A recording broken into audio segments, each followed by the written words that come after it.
All right, we're starting. Wow, I feel like the camera is really low today. All right, well, giant modbot here. How's it going, everybody? It's kind of weird. I didn't realize I had the camera so low, but at least you can see the workspace. Anyways, before we get into it, can everybody say hi to Marlene Laura? That is my mother-in-law in chat there. So, hi, happy Wednesday. Thanks for tuning in. And we'll do some air horns here. Let's see. There we go. All right, I hope everybody is doing well. Happy Wednesday. Unlike last week where I talked for 7 minutes and realized we weren't actually live, I think we should be good to go this time. So take a second here to say hi to everybody. We got Zombie here, Dominic's in the house, Hobo Banana, Troy, Steve, Bearded, Cheesy Potato, Maurice, K2 Kevin, Noel, JD, Del Mar's here, Aliens here, Peter's here, how's it going? Ranch Kid, JS, Liz is in the house, R3D, how is everybody doing? So, a couple things we'll do. First thing is we will quickly touch on where we left off last week. I will tell you about the journey I've taken since then. And then Zombie messaged me on Discord, I think last night, about a question regarding how me and Steve do our dual stream. And I saw the message, totally scrolled out because I was in the middle of chopping up a script and then just forgot. So I'm going to answer that and then we will get into today's actual build. So for anyone that missed last week, Peter in chat picked up one of these Cyclops Extruders, which is basically like guts of an orbiter with a different external housing that's meant for the K1 and K1 Max. And he has had his for I think some months now and has had really nothing but issues with it. And he's tried reprinting parts. He's reached out in the Discord server for Devil Design, who is the creator of this product, and just hasn't had any luck. So he reached out a few weeks ago saying, hey, I've got one of these. If I sent it your way, is there any way you could take a look at it and see if we can figure out what's going on? And so that's what we did. Last week, we basically took apart his, I printed out all new parts. We took apart his. Most things looked okay, but the actual center post of the extruder shaft was really, really tight on the bearing. So I don't know if that was potentially causing some binding. But what we ended up doing was, because I couldn't even get the bearing off of his, we swapped out that central post. So this is his extruder. It's using all of his parts minus the new printed parts I put on, as well as it's using my PTFE fitting for the direct drive, and it's also using the center portion of my shaft. That sounds weird. Using the center portion of my kit's motor shaft, or my extruder shaft. And we were nearly printing last week, and then when I went to go plug everything in, two of the wires actually broke off, it wasn't extruding, and when I checked on it, I saw that the wires were barely hanging on, and when I pulled it out, two of them broke right off. So the plug on this is a JST. What is it? It is a very, very small. Some people thought it was ZH, and so I ordered that on after last week's stream. I can't even remember. Does anyone know? Peter, if you're in chat. But I ordered what everyone thought it was, and that was still too large. So then I had to order a second set of basically pre-crimped wires. So I got the pre-crimped wires, put them into the plug, resoldered them, and put heat shrink on. So we should be good to go. And then I also took, so this is my rebuilt extruder. And the only difference with this is it now has a different PTFE path, because I took the one I was initially using and put it on this one. And then I'm using the extruder motor shaft from his. And so for everyone that recommended last week to put the aluminum piece in the freezer, thank you very much. I left it in there all night long, and it was still difficult, but I was able to get it pried off with my hands, the flanged bearing.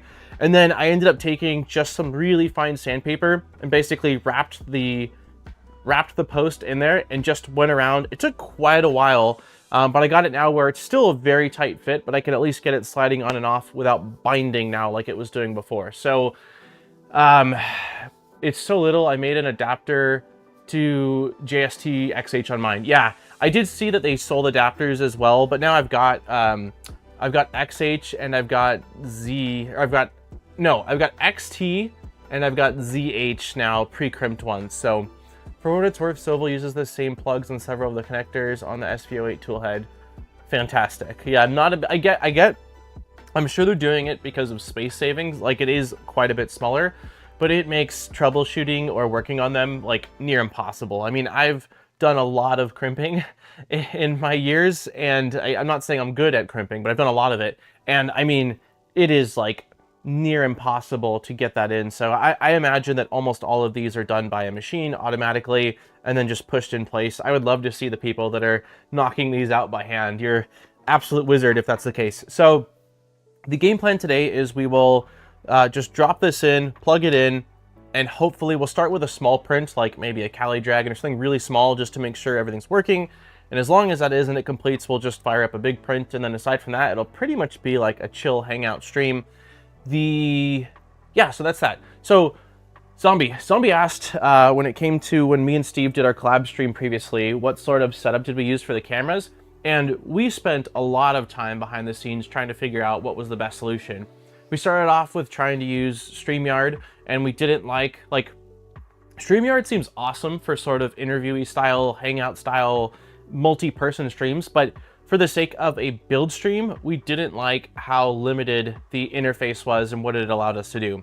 So then we did some digging, and I found that OBS is compatible with NDI, which I won't fully pretend to understand NDI, but I believe it's some form of communication protocol or some sort of wireless transfer, basically, that's quite effective at moving video smoothly. Don't quote me on that. I don't know again exactly what NDI is, but it's some sort of interfacing with video and allows you to broadcast it. And so we tried using Video Ninja, which is like a free plugin or free website where you can add your webcam, add like any camera to it, and then pull that NDI source. But we found that the quality wasn't very good, and we were running into all sorts of lagging and latency issues. So what has worked best for us is we use Skype. Skype has NDI built into it, and yeah, like Skype's not that great, but out of the solutions out there, it by far worked the best. So basically, we're using OBS with NDI enabled, hop on a Skype call, and then grab the NDI source from Skype and have that as a source in OBS. So, yep. So that is it. And the reason why we like that is it lets us use OBS in all of our scenes and stuff like that. And we have full control. So basically we set up like, I have a folder on my Stream Deck and in my OBS where it's like host versus guest, and there's a bunch of scenes that we both have. So that way when I'm host, he has his set scenes to show certain things, like it doesn't show his chat, it doesn't show certain things. Then on mine, when I'm guest, it's the same thing, it doesn't show my chat, so that way it just has one chat and stuff like that. So yeah, it was not a simple process. We spent, before that VZBot stream, we spent probably some weeks like going through things, hopping on calls, being like, this kind of sucks or this kind of works, and it's working fine, now it's not working. So yeah, I feel very confident that as of right now, that is a pretty effective solution for a collab stream that still gives you like full control of all of your scenes and your sound effects and all that stuff. So all right, let's do this. So yeah, let's go ahead and swap cams. We'll go side cam. I'm gonna turn this. So the first thing I'm gonna do, which I didn't do last week, was feed the wires through the correct channel on here. So let's see, I got fingerprints all over it, fingerprints galore. There we go. Bam. Boop. You won't be able to see a whole lot, but it's pretty impossible for me to get everybody a good shot of the, it's pretty difficult for me to get everyone a good shot of the back of this thing. So I'm just going to, right now, there's like a built-in clip here for some wire management, and once you drop the extruder in, it becomes impossible to use it. So this week I am making sure I feed these 4 wires through here quickly. Like so. Cool, that is through. And then the next step is going to be to drop. It is very dark in the backside of this machine, so let's see. Can I see what I am doing? There we go. All right. Okay. And we are in. Let me pull these wires a little bit. There we go. Like a very gentle pull. I say pull these wires, but I'm more like just lightly guiding them. Okay. I remember last week the heat inserts don't line up that great, so we'll kind of gently put them all in. I am going to plug in this cable, so everybody say a I don't know, like send good printer vibes my way that this just works. It's very difficult, like it's super awkward to plug this in because it's on the side and you're kind of blocked, so I really just don't want to apply force. We just want this to go in very smoothly. So we need a direct drop. Oh, come on, baby. That didn't seem like that was right.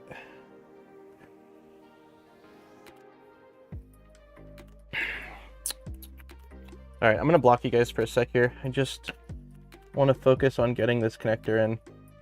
The good thing is like once it's in, it's, you know, you don't have to screw around with it really unless you have issues, but it is not fun to get in. That feels lined up to me, but we're not going in. Yeah, why are we not going in, bud?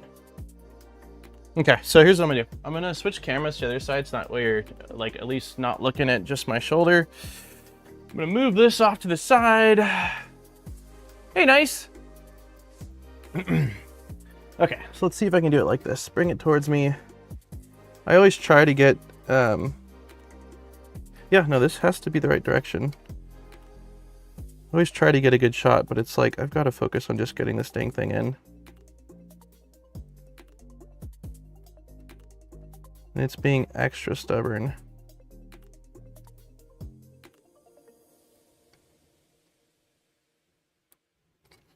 I don't really understand. So my pins look like they should be on the inside. Hold on, take a light really quick here. Can you see me? Oh, you can't really even see me, but that's all right. Let me check it from this side. It's funny because I don't remember ever having quite this much difficulty. Are our pins bent?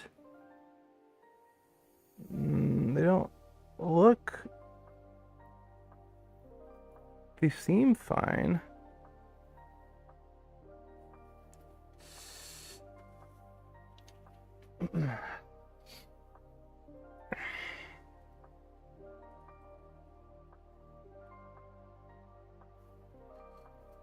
Seems like this is the route it has to go.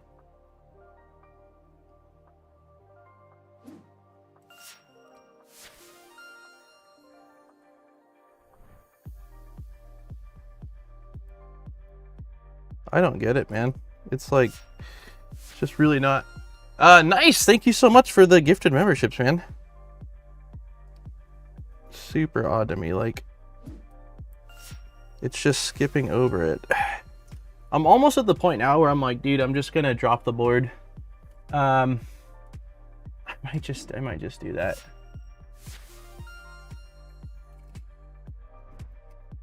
Yeah, screw it. Let's just drop the board. That way I can get it in.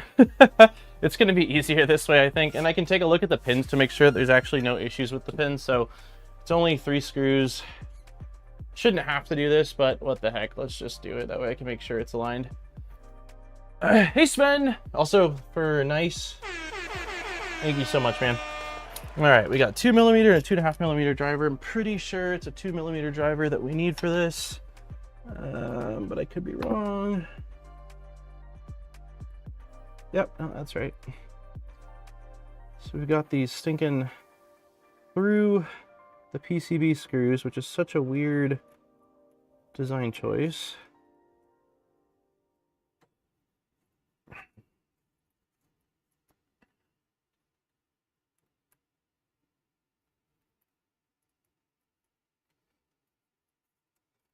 Okay, so I should be able to pull this out. Oh, great, the top cables.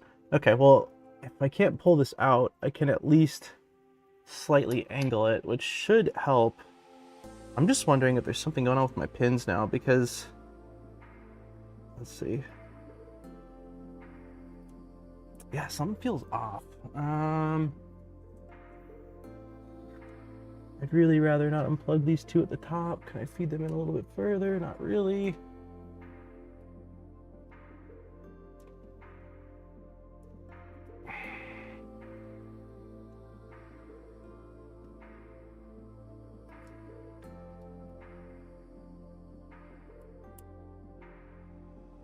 Not doing what I would want it.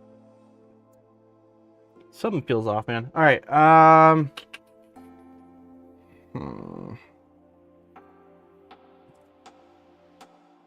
I see 1, 2, 3. No, the pins seem fine. I don't understand what could possibly be blocking it. Oh yeah, I had to replace my tool head board on my MX a few months ago. Dropped into Flowtech while I was there. Yeah, that's what I'm running on mine. It's just like it's jumping over the pins, which makes no sense to me. Like, why? And let me grab, I'm just gonna one more time grab my other, like the one that's got the stock plug to make sure my plug looks correct, but I don't see how it couldn't be at this point. Those look.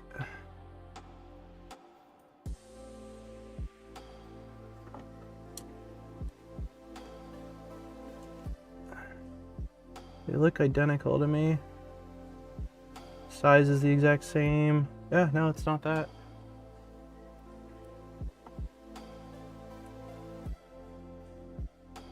Definitely not had this difficulty before getting this plug in, so I'm a bit confused as to what's going on. I'm almost wondering, like, did some adhesive get on the top of it? It's such a crappy angle. Like, it's such a rough angle to be able to diagnose it. I don't see anything obvious that would be blocking it.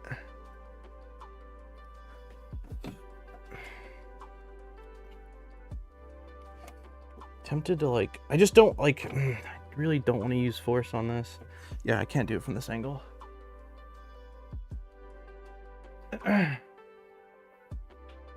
We love the screensaver on your phone. Oh, I've gotten comments on that before. I really like that photo of us from our wedding. Yeah, I'm wondering if the plug itself, not the plug that I just swapped out, but like the plug on the board is kind of tweaked. How difficult is it to unplug these big cables? Yeah, it kind of sucks to try to unplug those too.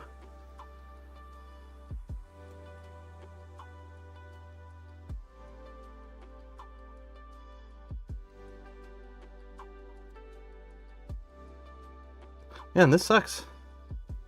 I really don't get it. We got it to go in. Let me try, I'm just for fun gonna try the connector on mine. See if it goes any easier. I don't see why it would or how it would. But it does. That's interesting.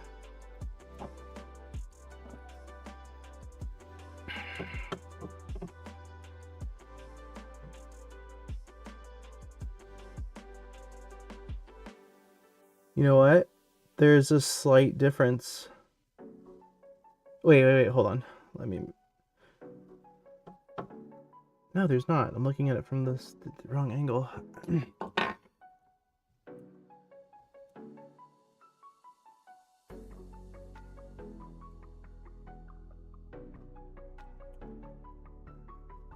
I'm at a loss. It's the exact same plug. The pins dropped right in.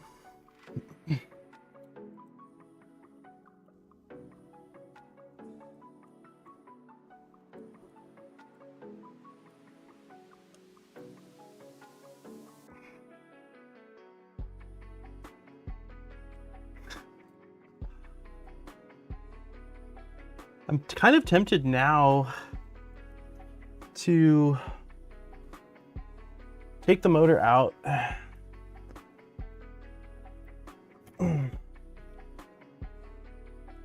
Try to get the plug in first so I have tons of slack, and then, yeah, let's try that.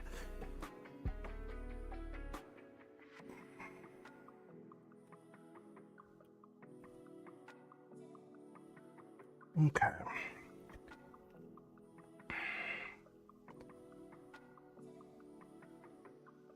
Yeah, the pins are all seated nicely. Brand new pins. wild.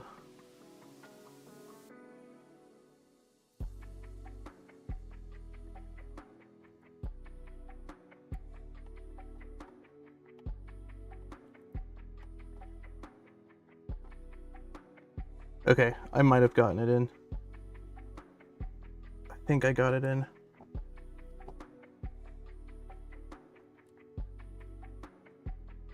It kind of seems like it had to go in further. Okay, so what I'm gonna do is before I put this back on, let's turn the printer on, heat up the hot end, and, or at least do a stepper buzz. Because I want to verify that this is working, but it looks like it's into me, but it does sit in a little bit further than the motor beside it, or the plug beside it, which I find a little bit odd, but maybe that's just the way it sits. I don't know. So let's do that. As long as it's buzzing, then we will move forward. Can you show a close-up? Oh, if this doesn't work, then I'll pull it and I'll show a close-up of the two connectors. But let me start powering it on right now.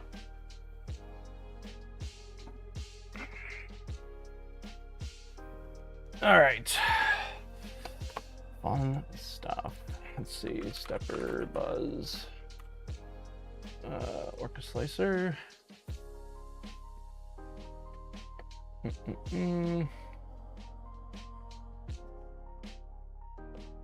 It was way more challenging than it should have been. Hey, Steve.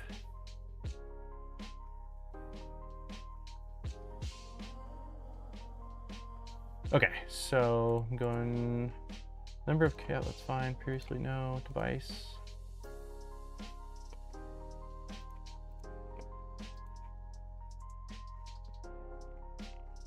Stepper buzz. Okay. So let's really quickly imagine it's stepper equals it's stepper underscore extrude on. Let's see.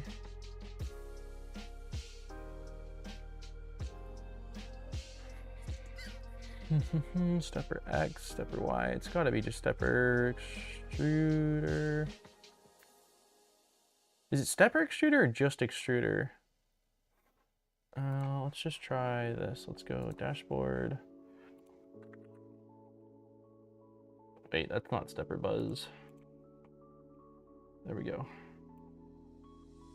Okay, I think it's just going to be extruder. So let's go here. Let's go here. Let's go here. Extruder. Okay, let me look at this thing.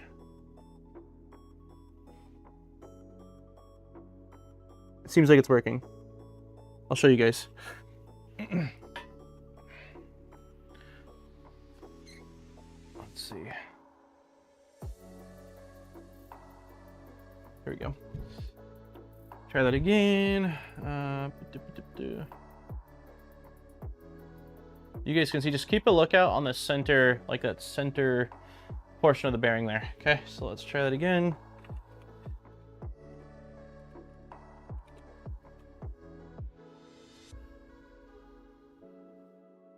Can you see it moving? It's a very light move.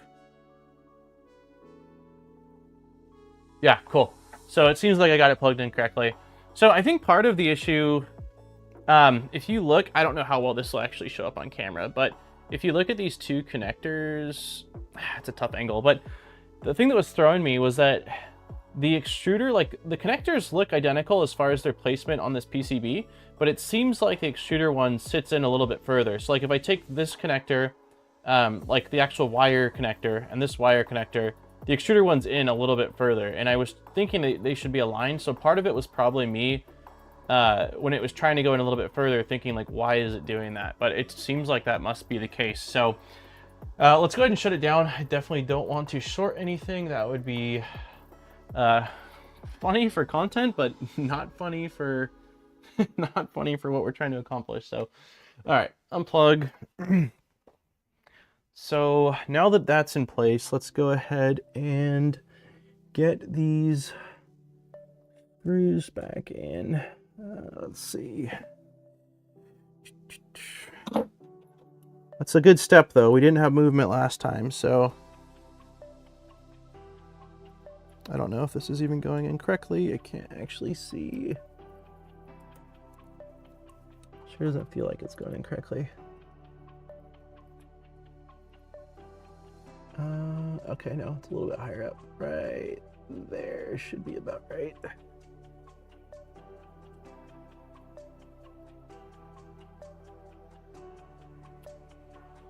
Maybe? No, I don't feel us tightening. Why? Yep, oh, that worked. Okay.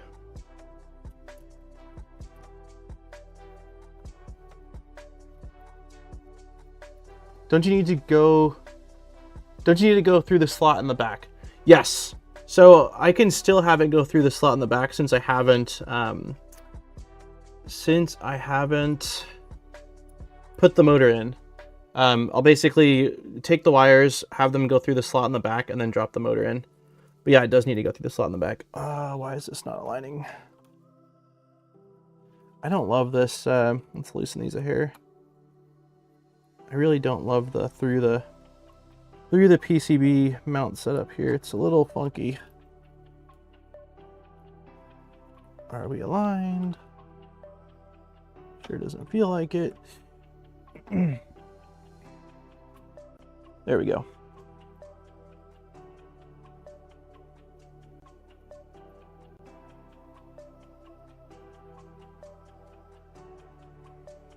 Okay, that's in place. That's in place. And that's in place. Okay, so the next thing I'm gonna do is, yeah, I'm gonna guide these wires through that little slot in the back, which you guys won't really be able to see, but it's just basically a little kind of like, I don't know, Z-shaped thing for the wires to pass through. So I'm gonna grab this and do this. So we got our, I'm doing this in a way where I'm not putting, well, at least trying to not put any stress on these wires. So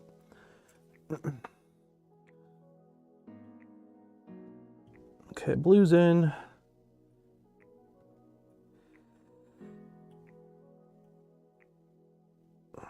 Red's in.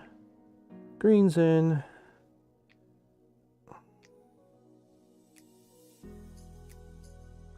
And yellow's in. Okay, so next I'm going to drop this in. Hopefully, there we go.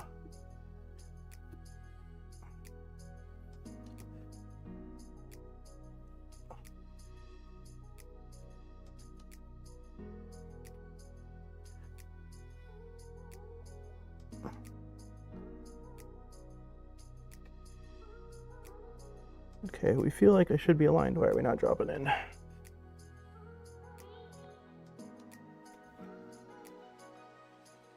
Interesting. Let me bust out my... There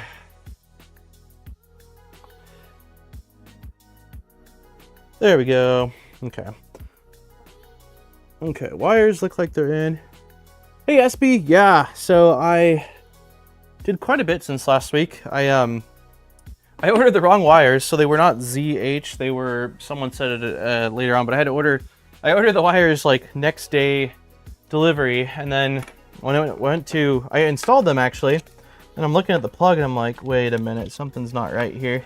And so then I had to order another set of the correct wires, and those came on Sunday. So yeah, I did that, and then the freezer trick worked to get the bearing off, and then I did have to ever so slightly sand down the shaft so that way the bearing could slide on and off easily. It was definitely a little bit too tight. So okay, so now I'm just going to go ahead and secure the extruder in place, and for this we'll just do each of them a couple of turns, and then I'll fully seat it.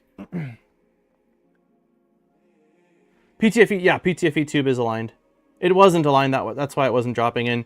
It's interesting, like, it has such a short path for it to go, but because the PTFE tube is such a, well, it's slippery, but it's also grippy depending on kind of what material it's on. So it doesn't, I guess that's not the right word. It's very stiff since it's such a short distance, so it doesn't want to move.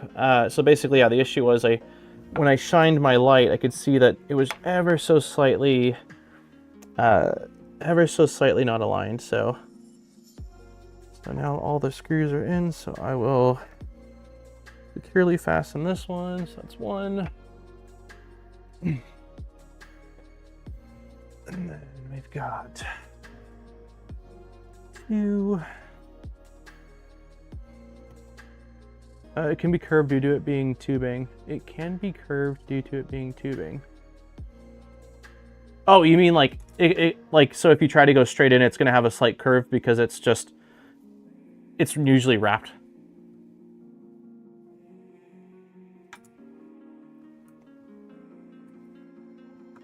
Okay, I'm going to call that good enough for securing that.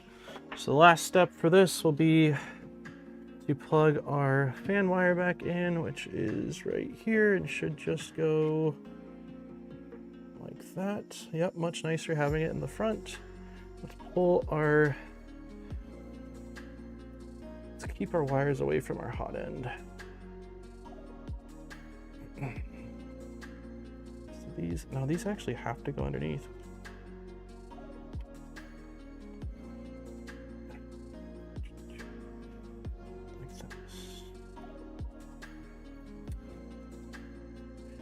Okay. Nope, these need to go. There we go. Okay. And then this. I don't want these wires right on the hot end. Probably could use another zip tie, but for right now, that's fine. The extruder wires are at least far away from the hot end. It's just the some of the other wires are a little closer. Okay. Last thing is to install the two shroud screws, and we should be ready to rock and roll.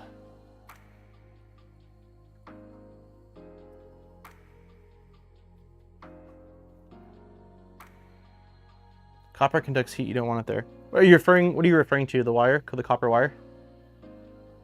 It's now decently far away. I'll add a small zip tie just to make sure it can't drop back down. This is not the right size.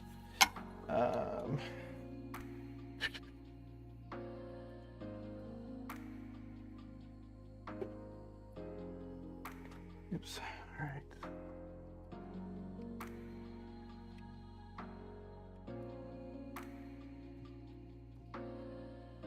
Okay. And the last screw.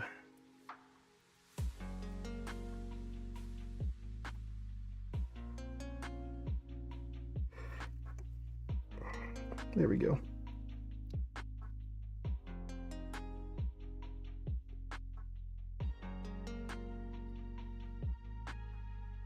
Oh, gotcha. You're saying instead of the PTFE tube there. Gotcha. That way it's straight. It's pretty common though. I mean, as far as I can recall, most all direct drive extruders, other than real specific ones, but like for builds like this, even borons, there's a bit of PTFE tube between the extruder and the hot end. Okay, so the last thing I'm gonna do is, I guess I'll take a small zip tie here, and this is not for the extruder. I'm just passing this through. I think this is the potentially LED wires that I installed. So I'm just gonna add a bit of zip tie to kind of have them not want to go towards the hot end. There we go. That should be fine. And we will clip this. Okay, powering on.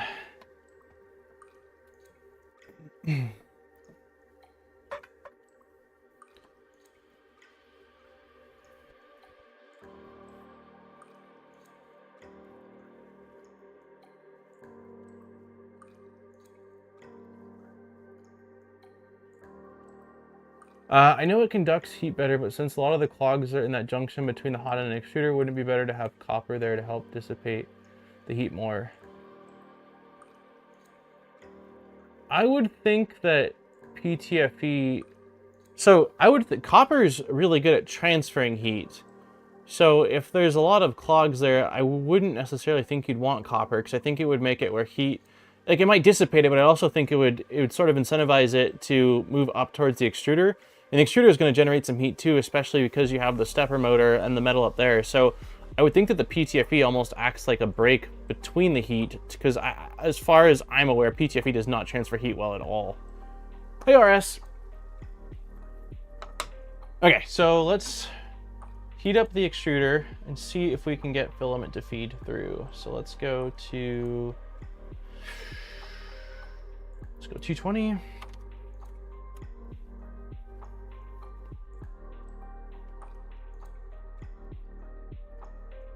Yes, PTFE is a good heat break. Yeah, I would think that if the extruder, so like on some printers, I'm trying to think right now, like I think on the VZBot or a couple other, like the Takeoff, because it's all metal, it basically transfers heat from the hot end towards where like the extruder is, but then it also transfers it to the entire tool head, and then to the rail it's attached to. So there's just a lot of metal to kind of remove it. But in this instance, I would think that if you had metal connecting the two, that it might not be a good thing, because there really wouldn't be anywhere else for it to go. So that PTFE probably breaks it up a little bit nicer. That's my theory, but I don't know. I haven't fully tested it. So, okay, so I am shoving this right here. Let's see if we can get it to grab and feed through. Fingers crossed, everybody. Fingers crossed. All right, it's grabbing. It's grabbing.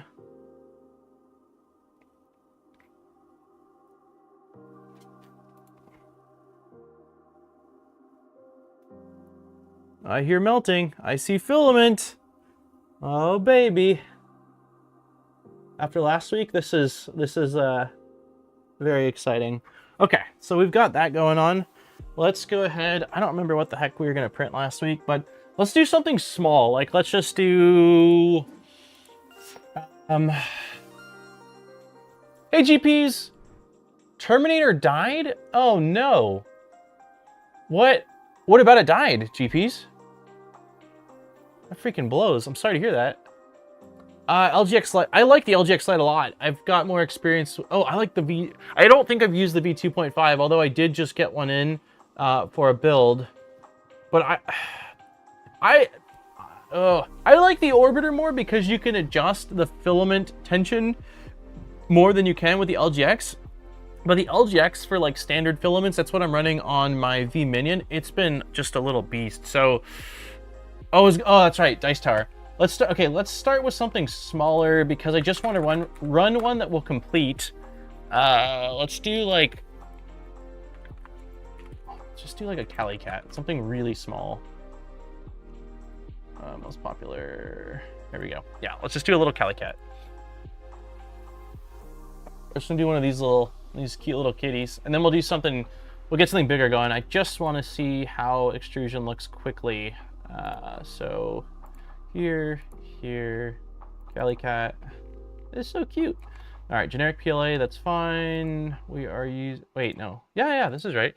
We're using textured PEI, if I'm not mistaken. That's what I've got in here. It is. We don't need Voron specs. Let's just do standard quality stuff. Cool, let's do it.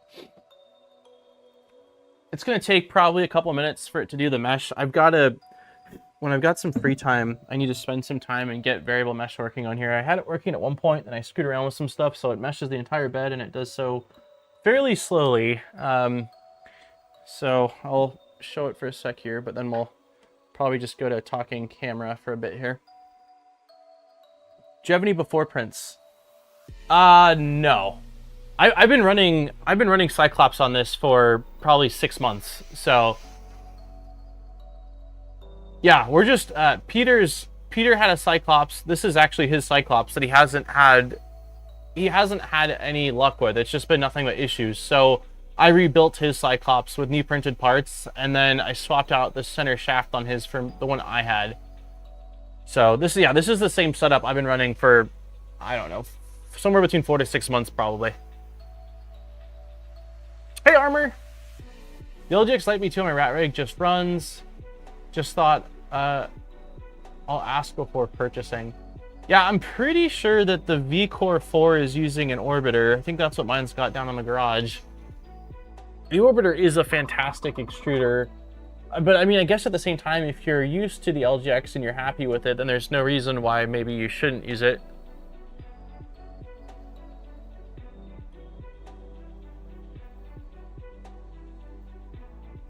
You need to do the beacon mod. On this thing could really benefit from a beacon. And I actually have a spare beacon. It's the earlier version, so like the stacked PCB board.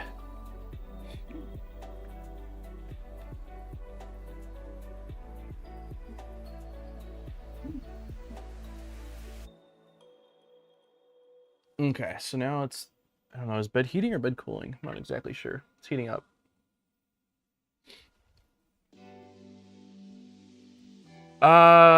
You got this. Oh, nice. The servo clicky's working. Is it done then? Are you done with the build?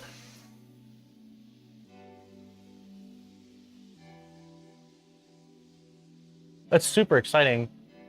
The rat rig standard is orbiter. Yeah, I love the orbiter, man. If someone came up to me and said, like, for your next build, do you want to do orbiter LGX? I'd probably opt orbiter. It's just been such a good experience on the Merc. But that doesn't mean that the LGX, like, everything I've thrown at that V Minion, it's basically done flawlessly. I just like having more control over my tension, especially when I'm experimenting with like really, really soft filaments. But you might not need to experiment with really, really soft filaments. And if that's the case, I mean, it is kind of nice knowing that each time you flip that toggle, like, it's really repeatable, returning to specific tensions. It's funny, I've gotten asked about Big Tree Tech Eddy quite a bit, and the answer is I installed it on the Underwire, and I had issues with thermal drift, that's the word. I had issues with thermal drift. So it worked fine when I was at a set temp, but then when I was changing temp, like of the bed, I noticed that I'd have to bump the offset quite a bit. And at that point, this was like either right when it launched or even before it launched, they had some sort of method to dial in like a thermal, oh God, what's the word? Almost like a table of thermal values. So that way, like at specific values, it sets the offsets differently or it adjusts for it. But it looked pretty manual and quite complicated. So we never ended up doing it on stream. And I just never progressed with it. So I don't know if it's changed or not, or if it's still that same method. Okay. Okay, I see what's happening.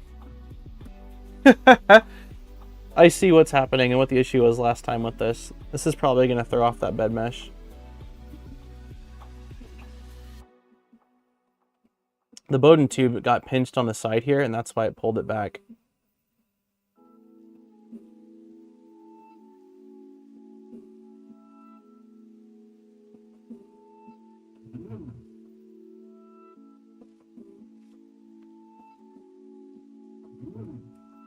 I really don't want to mess with it while it's probing. That's weird to me. I don't recall ever having issues with this thing getting pinched prior to like last stream and this stream. I wonder if I changed something without realizing it? I really don't know.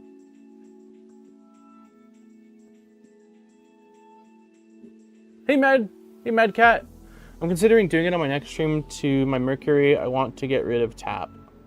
Why do you want to get rid of tap? Just for the added rigidity? I just installed Eddy USB on my Merc 1. How are you liking it, JD?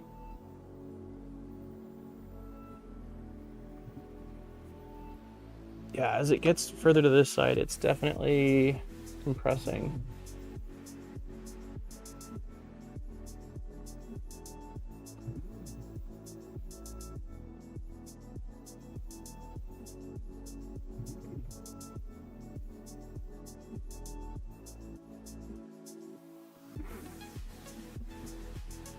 Brutally slow. I'm gonna change the cam. It's such a long process of meshing right now.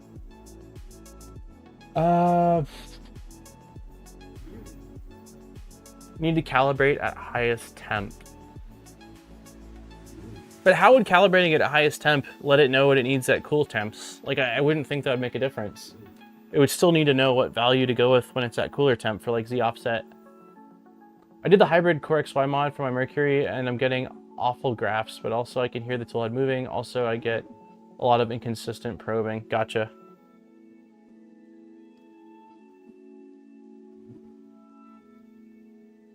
The docs for Eddie are out of date. I need to be rewritten for mainline Clipper.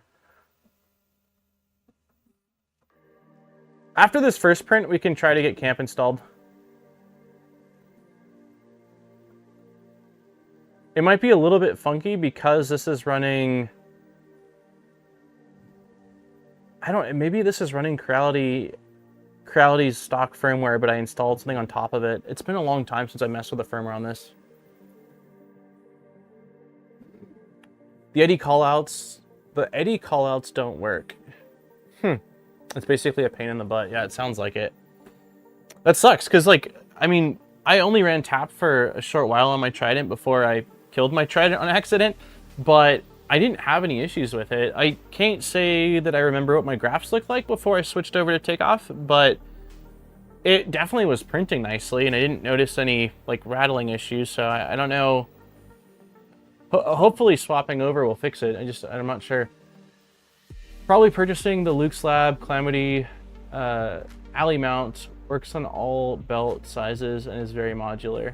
That's the Calamity is the name of his toolhead, right? The CNC one. I'm gonna try to pause this the second it's done probing, just so I can get this tube back in.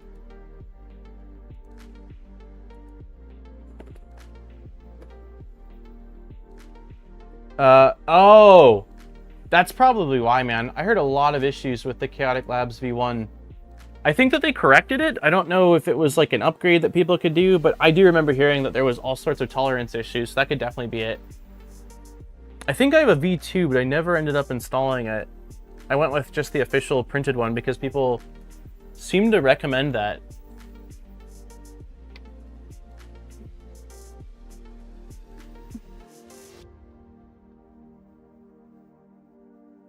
Okay, so I paused it. I think we're paused. It seems like it's... No, it's still heating, so I'm gonna let it do it. Oh, actually, screw it. Let's do this really quick.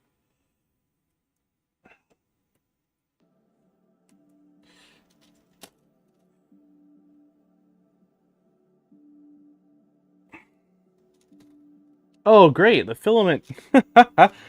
No, we definitely need to pause this. The filament broke when it did, when it got caught.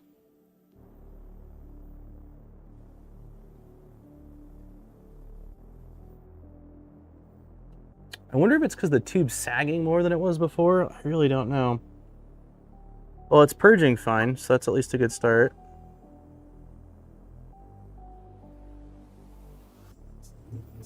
Okay, let me unload this.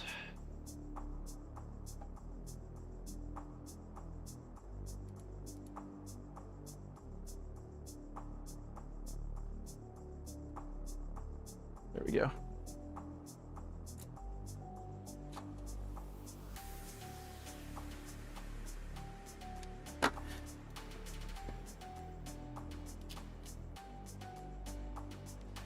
Let me go change camera too. That way you can see kind of a little bit what's going on.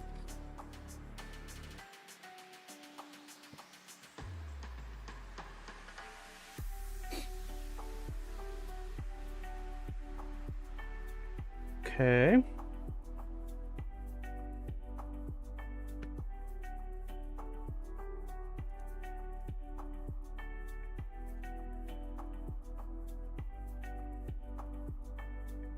Yeah, I don't know if something changed with my Bowden tube, but it never crashed like that before. And we've had it happen now.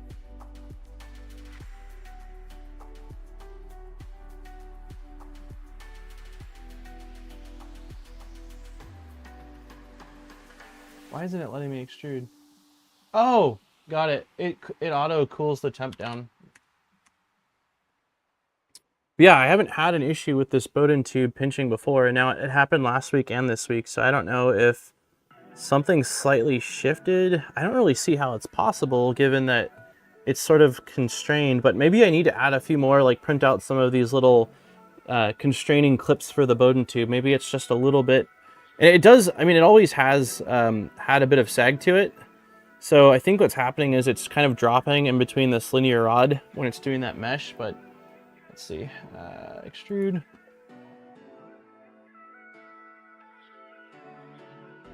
Okay, filament's extruding.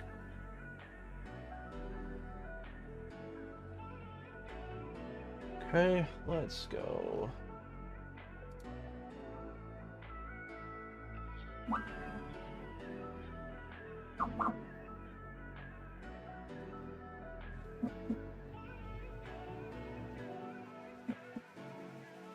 Yeah, looks like it's doing a decent job.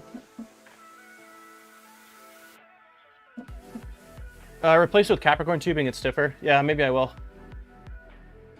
Does Capricorn have tubing though that's not, because like this is, you know, the wider inner diameter stuff, since it's just for reverse Bowden or as a guide tube? Do they have both sizes where it's for Bowden extruders as well as just as a guide tube?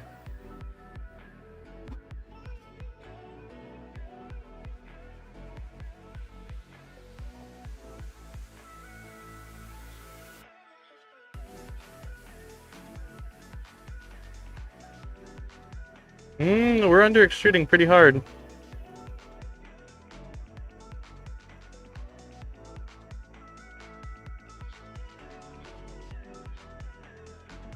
Oh, that's weird. It was, okay, this is the reason why. So that wasn't an issue with the extruder. The temperature of the hot end dropped to 0. That's really weird. Okay, let's try to get camp installed. Let's try to get camp installed in this then. So, let's see if I can even remember. Let's see. A1 max, adaptive meshing.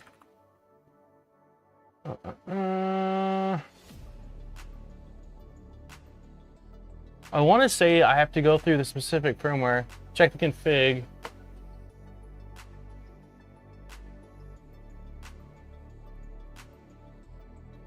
Oops, that's not what I want to do.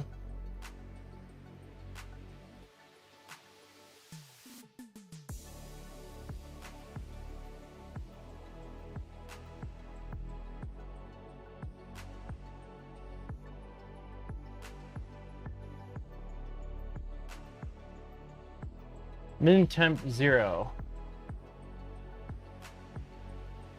Should I raise min temp then to just something that's printable, like 200? Update from the screen?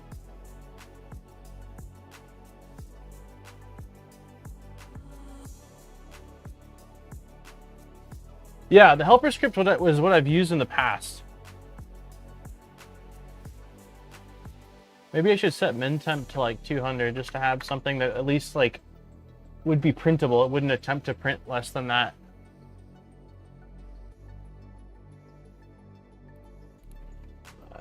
Let's see.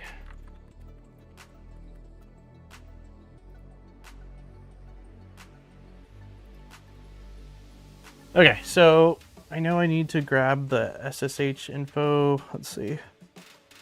Okay. Forget. Cancel.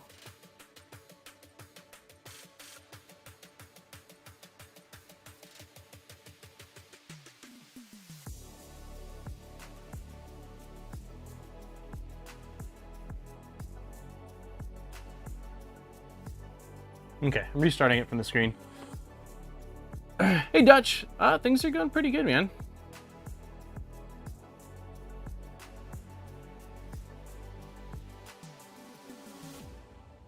Let me check the helper script to see if I have camp installed on the back end. Internal errors, that's fine. Cancel, there we go. Okay, so settings, root account, I agree. I have to wait 30 seconds.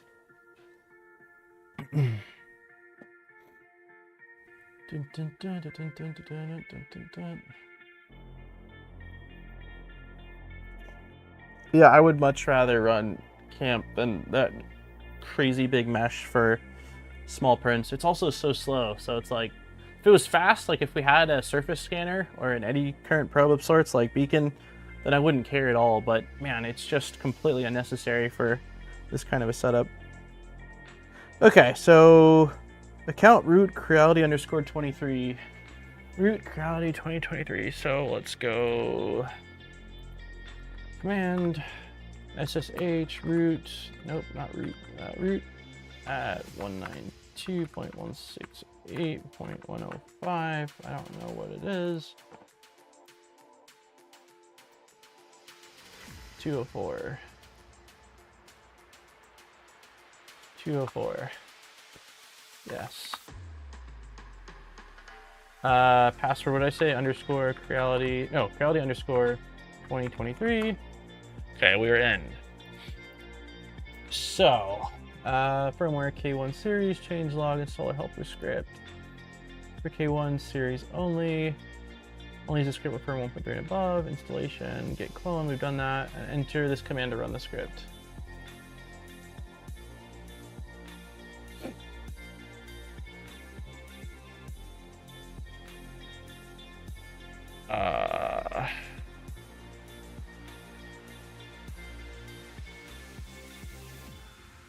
V0 with cartographer, nice.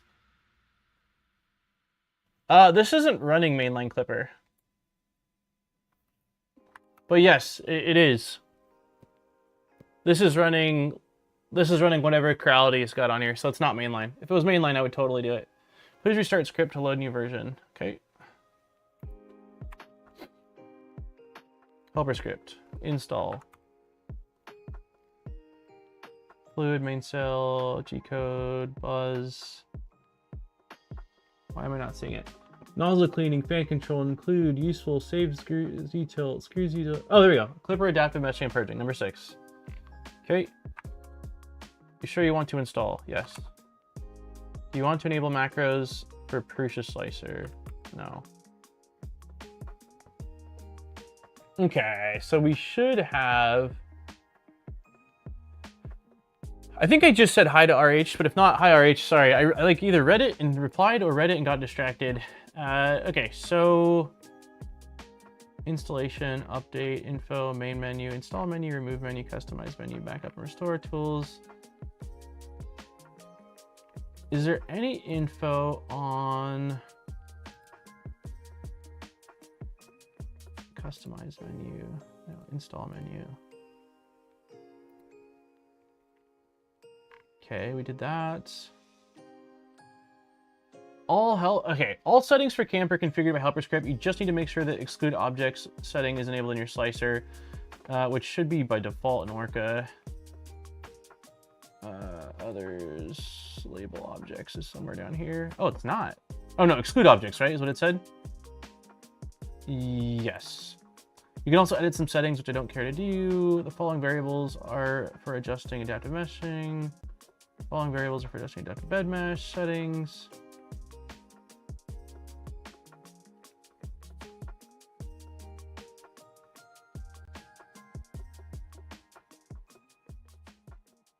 To configure the bed mesh type, you use the camp bed mesh settings.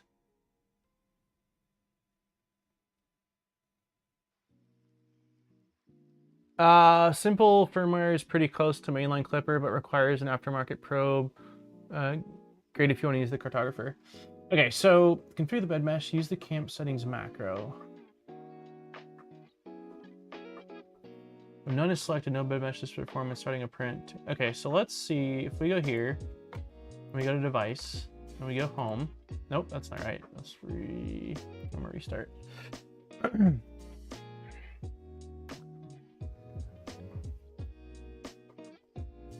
Ow. Removing a single layer or two of filament with your finger is a great way to get filament under your nail, which is ouch. You know what's interesting? We had adaptive purging enabled. I'm just thinking right now, like it purged right where the print was, but it still did a full bed mesh. So that's interesting. MCU nozzle ADC out of range. What? Oh, because it says derp. It's because I set min temp to 200, so it's freaking out. That wasn't the right call. The command, it's probably, is there something different that's like min print temp? That's the reason why. The range does need to be 0 or close to 0. I bought a bunch of the bamboo scraper kits and have them. I love the bamboo scrapers. I use it actually, it's right here. I use it for all sorts of things that are not related to 3D printing. It's like it's my box opener, it's all sorts of things. Victory Tech actually just sent over their scraper, their Panda scraper. I'll unbox it in a second here. Okay, so we have camp there. G-code macro pause, cancel print. I'm gonna leave that for right this second. Camp purge line settings, line purge. What did it say was the macro? It said camp bed mesh settings. Camp bed mesh settings. That didn't do anything.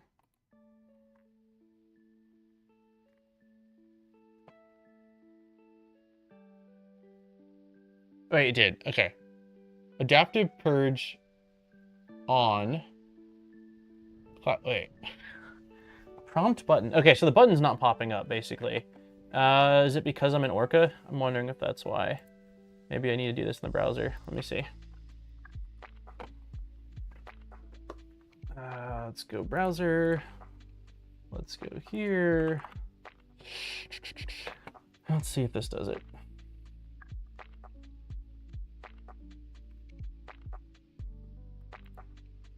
No, there's no pop-up happening.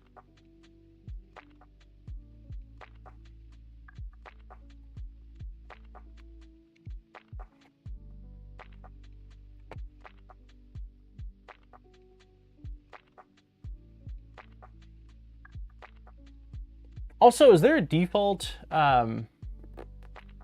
check your slicer, did you define it in the slicer? Min extrude temp or min printing? Okay.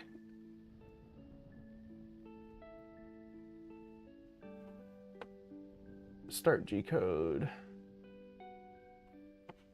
Okay, for these three though, pause, resume, and cancel, isn't there a default in mainsail?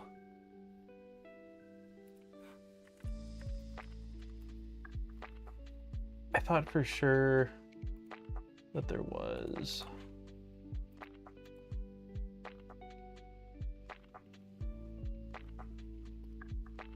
These macros enable pause and resume in Clipper.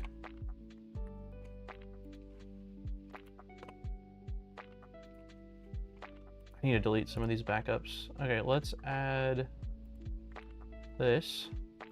See if that gets rid of our error.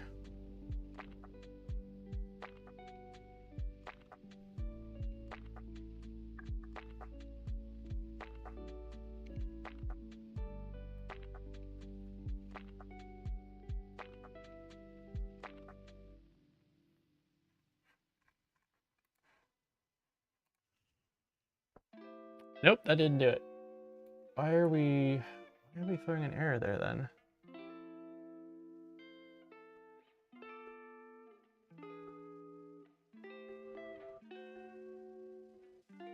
All right, I'm gonna do one thing here. I'm going to do a quick reboot because it said that it says in this documentation, adaptive bed mesh and purge line are loaded by default every time Clipper starts. So it's safe to assume that if I restart it, it's going to be there. But do I need to change anything in here? Like, do I need to feed it via machine G code?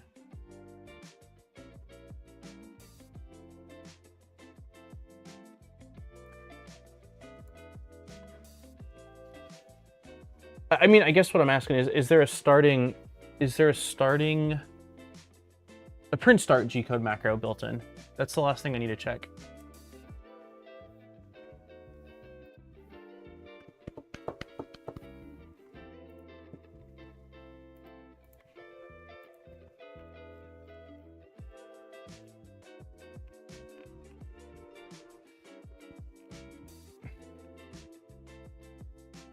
It doesn't seem like there is. But I also can't remember if there's a separate file. Let's see. G-code macro, there we go. Auto tune, load materials, restore eCurrent, Q mode, start print. Your bed mesh calibrate command needs to be appended with adaptive equals 1. I'm not sure.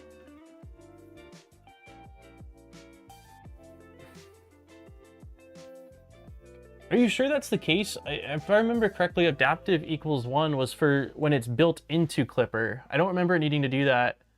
Thanks for your advice, everyone. Join the chan.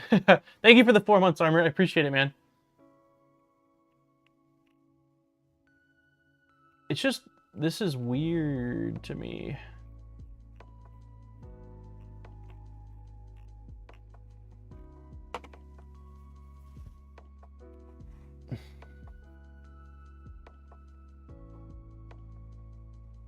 Yeah, that's for mainline Clipper. That's what I thought. I don't have to do that with this. The thing I'm confused about, though, is it seems like, according to this, it should just automatically do it. And there's clearly some sort of starting macro happening because it is doing a bed mesh every time. So I'm debating on just slicing this cat and seeing if it does a variable mesh. I think that's what I'm gonna do.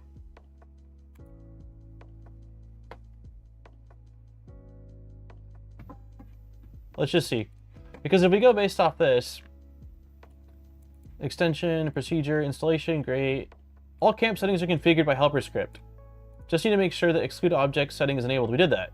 You can also edit settings, which we don't really care to edit settings right now in use. It's already applied, so yeah, so let's just see if it does it. My Clipper's always dirty. Yeah, let's see. So it's gonna do the Z-tilt, but let's see once it's done, or not Z-tilt, I'm sorry, but it's gonna do its like probing thing. The 3-corner probing thing. Let's see if it does variable meshing. Clipper with C for chirality. Yeah, something like that. Is label object enabled? Yes, it is. Wait, no. It's not. But it doesn't, it said it didn't need it. It says, oh, where the hell is it? Orca. Oh, check label. Oh my God. Oh my, reading is difficult. All right, let's try this again. Save. Yes. All right, let's go to device. I don't think I changed anything there. Let's just e-stop this so I don't have to wait for it. We'll do a reboot. Yeah, you're right. You're right, Salty. Thank you. I'm still figuring out the whole reading thing. It's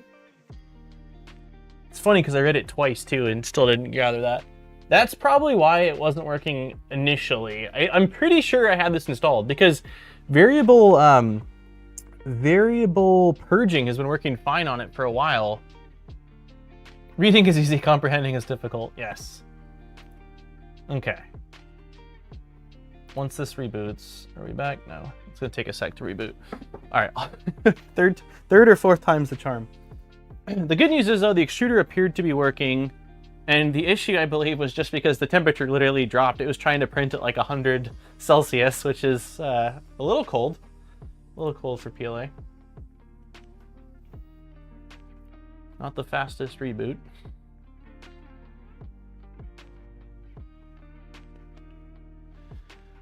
Come on, baby. There we go.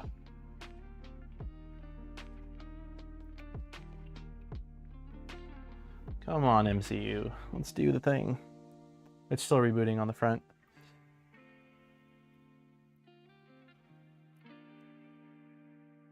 Okay, I think we're back. All right, I'll worry about the missing configuration stuff later. We've got label objects and exclude objects. Great. Print, upload, yes. All right.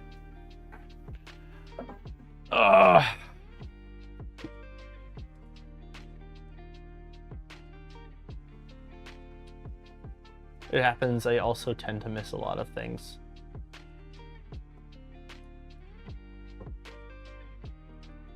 Yeah, it's kind of silly I missed that. I did read it like twice, but I'm gonna blame it on me trying to multitask.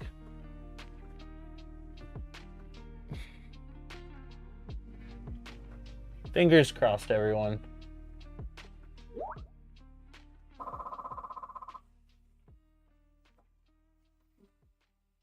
I'm getting all sorts of Skype messages from what I assume are bots. Can I quit Skype? I can. There we go.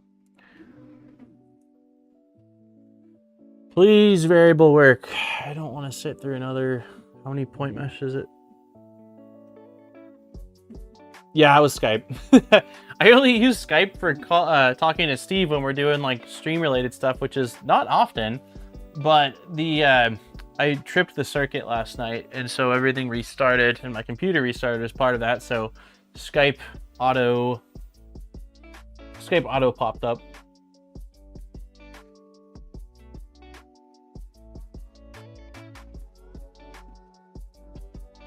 All right, we're dropping nozzle temp, and hopefully that'll be it. Not often, but soon again, yes.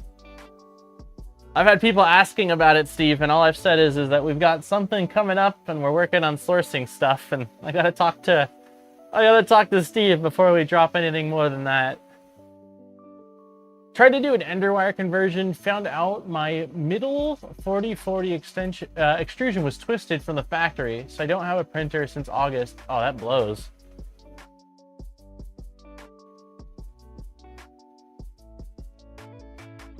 You should not trip. It's not good for you. Oh, I've said we're building... Ah, Steve! All right, well, cat's out the bag. Steve let the cats out. Yeah, we're building a Tic Tac. So, Steve has talked about building a Tic Tac since, I want to say 2023 at this point. And we've been like, yeah, we'll do it. And it just, things didn't work out. So finally, Steve, as the months have progressed, Steve's gotten a little bit more like mentioning Tic Tac more often, and we're like, all right, let's try to make the thing happen. So, oh, Steve says earlier than that. So yeah, he's been talking about Tic Tac for a long time, and yeah, so finally we kind of put the wheels in motion, and we've sourced quite a few things. So we're waiting on me when it comes to getting some of the last pieces. I just been like really awful at juggling things lately, so I need to check the bomb sheet that Steve put together to check out some of the last few things I'll need. Okay, yeah, when it goes to that corner, it is compressing the... Yeah, okay, that's where it's pulling out the damn thing. It's when it's going to that corner. I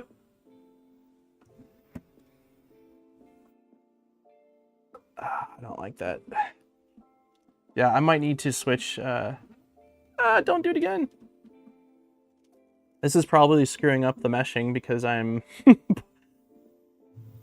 Okay, it's doing variable mesh. It's doing variable mesh though, so that's at least a good thing.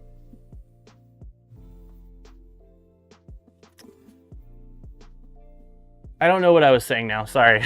I know I was talking about that I need to look at the sheet, and then I got distracted because things happen, and here we are. I think the latest Tic Tac, right, Steve? Almost positive it's the latest one. The one that uses the EVA, is it the EVA 3 tool head? Yeah, 2.1. Steve knows.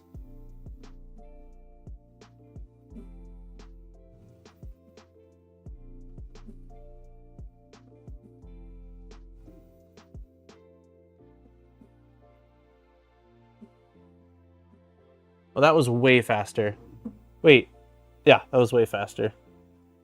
I'm very happy that we took the moment to get variable meshing installed. But yeah, I got to figure out the PTFE on this. It was never an issue before, but I wonder if, like, because it happened once, now it's just sort of wanting to do the same thing, or maybe I need to pull the tube forward. I really don't know what the heck's going on. But when it does that 3-point check, it's just shoving the tube into the corner, pinching it, and then pulling the filament out. So, all right, fingers crossed. Come on, baby. Tell me I didn't screw up the Z offset by pulling on this thing. I don't think I did. I see filament coming out. That's a good start. The screen is savage and I must have it. It's such a silly mod, but I really like it. It's just, I don't know, it's fun. right, let's see. How's our first layer looking? Yeah, that seems fine. We're not under extruding. So it was temperature related. It wasn't a clog thing.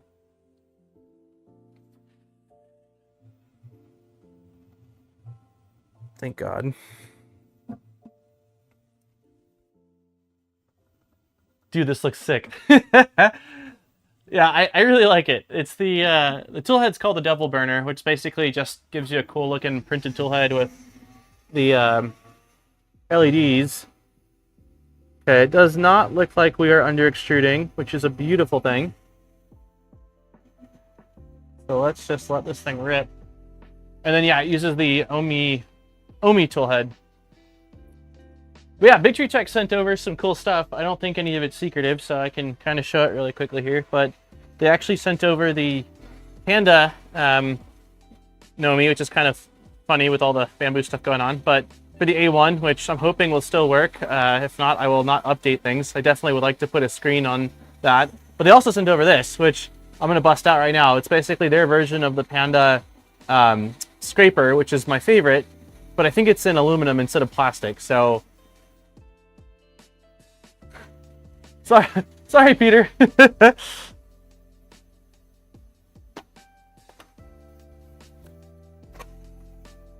Yeah, this thing's sick. Okay, this thing's super cool. Let me hold on. Let's back this out really quickly here. The A1 isn't affected by any changes. Yeah, they said though in their initial post, or one of the posts, that the A1 would likely be coming, or would be coming in the future though, so okay, here we go. Dude. This thing is sick. I like almost want to make a belt clip for it. Yeah, so it's basic. Oh, and it's got a magnet too. Yeah, this is gonna live on my workbench. So yeah, there's the here's the bamboo one that all of us are used to using. So basically same form factor, but it's aluminum. Has a magnet on it, which is really nice. And yeah, so it's definitely extra and unnecessary. This works fantastic, but I mean, there's no denying that like this is pretty freaking cool. And a lot of us do stuff that's fairly extra. I mean, look at the Nami. Connection failed. What happened? Why did the Nami disconnect? I don't know, man. But here we go. So yeah, I just need some LEDs. Oh, it reconnected. So it looks like extrusion's looking great from what I'm seeing so far. So this is exciting. That's what was hidden in Nero's Smurf video. Oh, maybe it wasn't. Maybe it's not supposed to be shown yet, but I don't think they'll mind that much. I feel like I've seen posts of it somewhere, so I don't believe I was told don't show it. So, but yeah, it sticks right onto my workbench, right where my little metric screw measuring tool is. So that's perfect. They posted on their Facebook. Okay, yeah, I was like, I feel like I've seen this publicly somewhere. Usually, I mean, it's not often the Victory Tech's like, hey, don't share this, but I'm really good about respecting companies' wishes, and if that was the case, I wouldn't have. Yeah, the Tic Tac's adorable. I was on the Victory Tech Pi. Is on the right side door. Wait, what? I was on...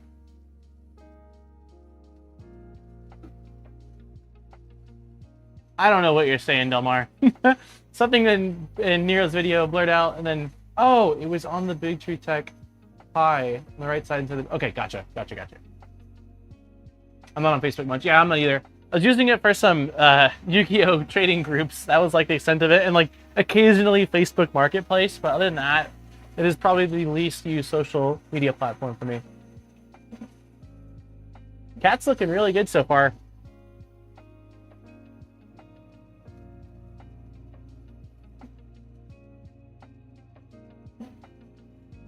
Hey, Nuno's in the house. How's it going? There's a solution for this for the BLP series. You mean like the screen that I just showed? I don't think so.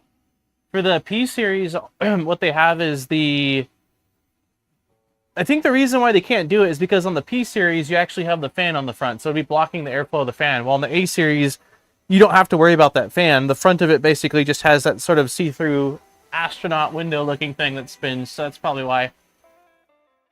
Yeah, I don't think they can do it on the P series without it blocking the intake for the layer cooling fan. That's the reason why.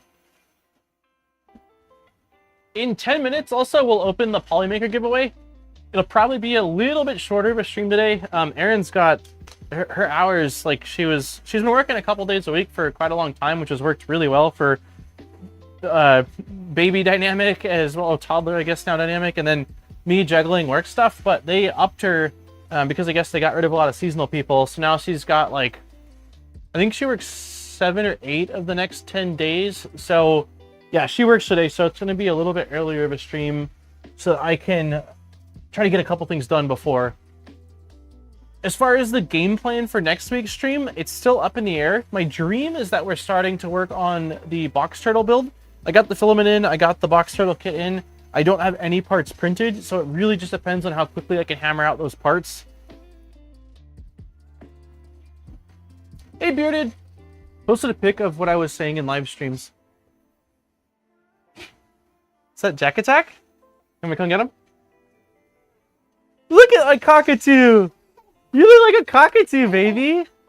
Your hair is crazy! Oh, you just wake up from your nap? Yeah? You want to say hi to everybody? You got your flashlight? Look at your hair, dude! You gotta look at, we have a child cockatoo. What is this, dude? He's got a calic, like, right... Calic? That's right, right? I think calic is right. Right, yeah, right where I have one, but since his hair is longer, and if I wasn't wearing my hat, like, to push my hair down, it's the same thing, but, like, he's been waking up from naps with, like, a full-blown cockatoo thing going on. Yeah, it's printing, buddy. Yeah. You see it? Like, oh. Wow. Is that cool? Yeah. Remember last week when Daddy was having problems with this? Yeah, I think we fixed it, bud. Yeah. It's printing a kitty cat. Is that cool? When you're a little older, are you gonna 3D print? Yeah, cool.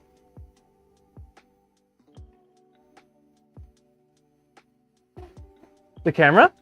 Yeah. That's the camera, baby. Can you say hi? Say hi, everybody. What's that? My mom said pop and try. Yeah, I told everyone to say hi to her. Yeah. No. Oh. Are you gonna be the camera guy when you're a little older? Yeah, I'll be like, Jackson, come over here and get a shot of this, please. Right? Yeah. Yeah. That's Daddy's microphone. Yeah. Yeah. Uh-huh. That's his stream deck. You don't get to play with that. Yeah. Yeah. Whoa. Is that your flashlight? Whoa. He was very sad because the batteries died on... All the batteries died on stuff. Is Proud Grandma still in chat? I think she was at work, right? Probably on break? No, she took the day off to take my dad to the appointment. Oh, she's home today. Yeah. Lisa says hi. Troy says hi. Little Health Face is adorable. He's been his big things lately have been wow. And then also oh no, huh. You go, everything. If something small happens, like you drop a pencil. Oh, no. Oh, no. Yeah. You gonna go downstairs with Mommy? Oh, Aaron says hi back. I don't know if you could hear her yelling. You planning his 3rd birthday yet? Wait, 3rd birthday? He turns 2. Turns 2 in March. No? Yeah, March 5th. Yeah, March 5th. Huh, you're almost 2 years old, dude. Are you getting your driver's license? Yeah. You can't touch that. That's so they can hear Daddy. Yeah. Yeah. Okay, Daddy's gonna get back to it, okay? You say bye-bye? Bye-bye, everybody. Have a good day. Here, Bubby. Okay, good job. You gonna get some food?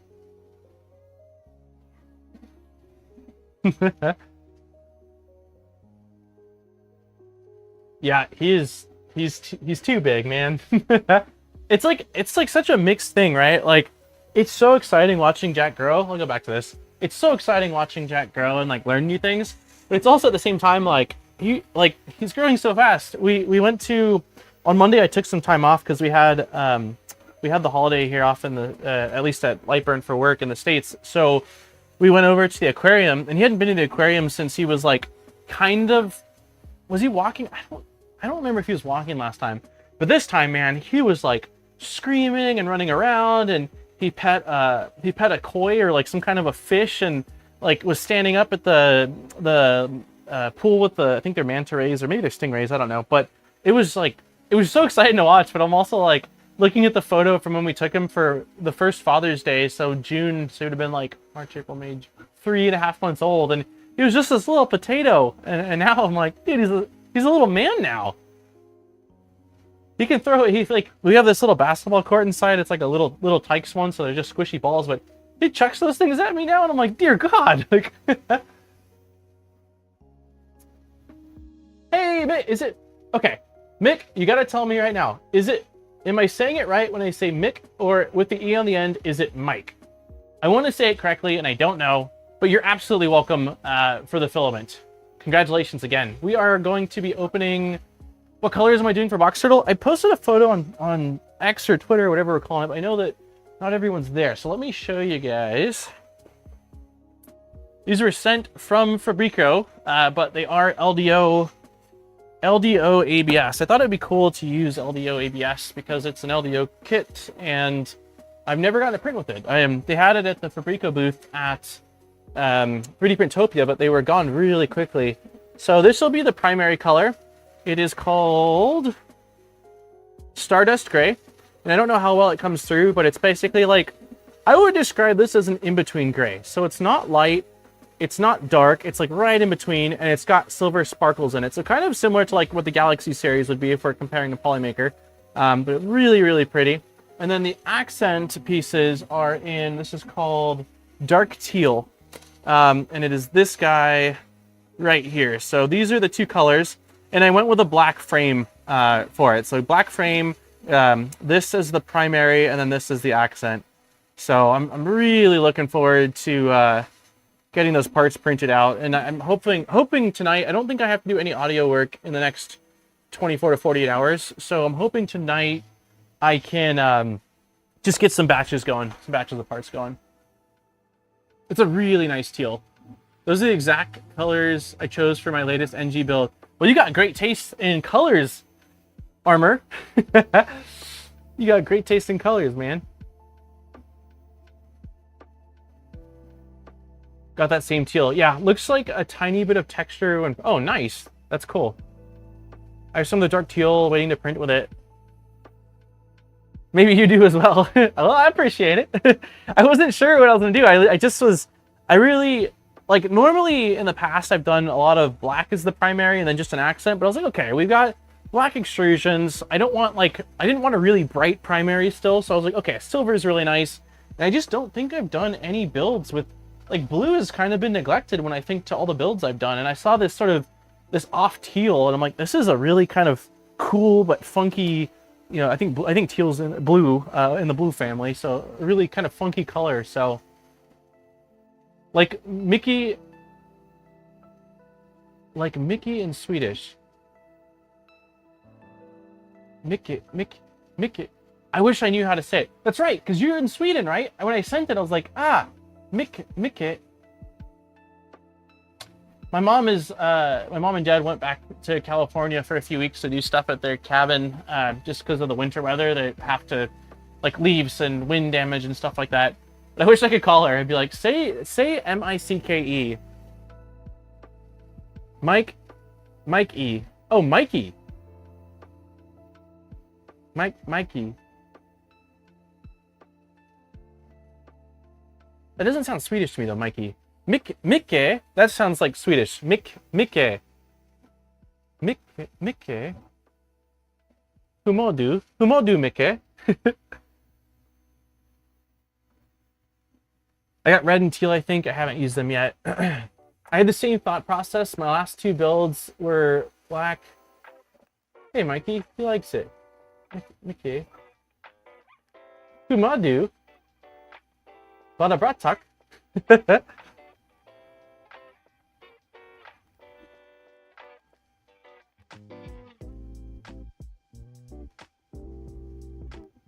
Hey, Jacob Pearson. Come on, dear.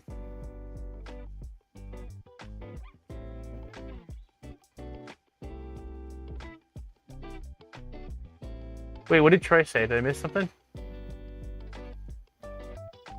Oh, maybe I don't know it. I've got the, hey, Mickey, you're so fine, you blow my mind, hey, Mickey. Well, this is looking pretty dang good to me. I don't know. We'll get a bigger print started. I think that I'll just end up dropping the printer to the ground later if I need to use this area to record something, but I'm excited to show it. Oh, the song, Delmar? Dude, so I don't sing a lot of songs on stream, but my brain is like always playing music, and it's always super random. I think I've talked about this before, but when I lived with my buddy, we would play a lot of video games. Like, this would have been now, God, 1, 2, 3, 4, 5, 6, 7, 8, 9 years ago. And it was always so random. And he's like, dude, it's like you have an antenna in your head that just picks up random radio stations, because there's no pattern to like the genre you're singing and stuff like that. But I'm always like, in my head, there's always a song. I will say that since having a child, it's a lot of like shuffling of Disney and Mickey Mouse and the Wiggles and Miss Rachel and stuff like that, but there is still a lot of other stuff in there as well. Next, dance off. ADHD mind is always busy. Yeah. I don't know. I mean, I think it's sort of normal, but I've looked before, and like it does seem to be a symptom of ADHD, is like some kind of crazy song always going in your head, like 24/7 almost. So hey, Mickey, he likes it. It's from an old Life. Oh, nice. Okay. I am familiar with Life cereal. I'm a big fan of Cinnamon Life. I did grow up with both Cinnamon and Original, but I gotta say I like Cinnamon better. Looks like there's a ton of ringing or belt artifacts on this print.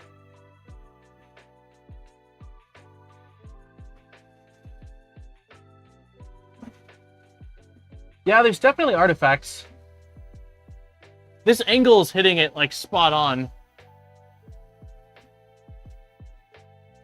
I might need to run input shaping again, possibly.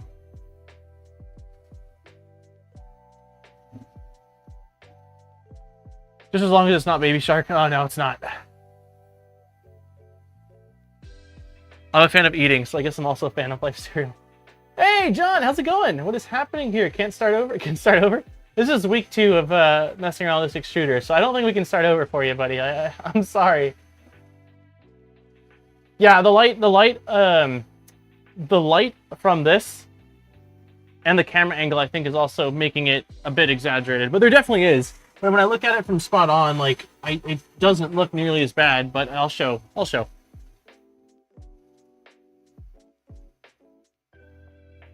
hi, Aaron. I don't know if I saw you in chat. Like, I don't know if you just popped in right now, but I hope you're doing okay, man. I feel like I heard you guys just got snow in Florida, so I hope you guys were able to either build a snowman, make a snow angel, or stay safe. Or all of those. Okay, you did say hi. Gotcha. Sorry, I missed it. So when is the ModBot Steve Builds collab happening? That is the great question. I have currently got the Box Turtle build. I have the massive printer from FiSec on its way, and I just got word that I've got another pretty awesome, very long build going on. I think I told Steve that I can make it work kind of regardless of what, even if that means sort of like getting creative with the other streams, like either streaming on a different day at night or like doing some every other thing. So we'll figure it out. I think our big thing right now is getting all components in. I have to ship stuff to Steve. I'm waiting on an AliExpress order, and I need to order quite a bit of like bolts and nuts and stuff like that. So you're getting the 2.4 600 by 600 from FiSec. Yeah, yep. I mean, when I talked to Steve, we established it's definitely not a Voron, but like I'm getting their 2.4 inspired big printer thing.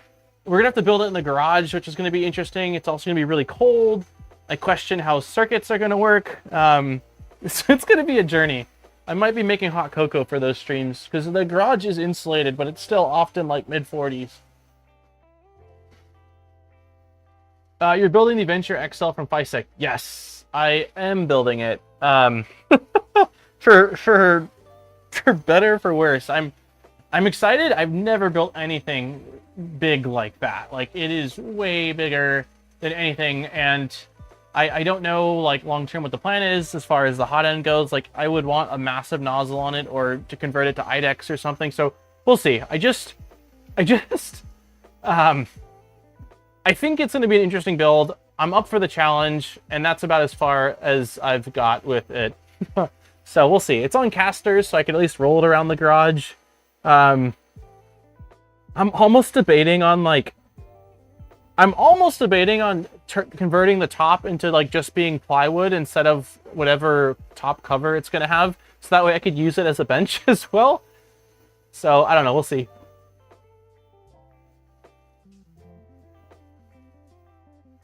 Buy a few spare fans. It's a FISEC fan. I haven't had issues with FISEC fans, but we'll see how it goes.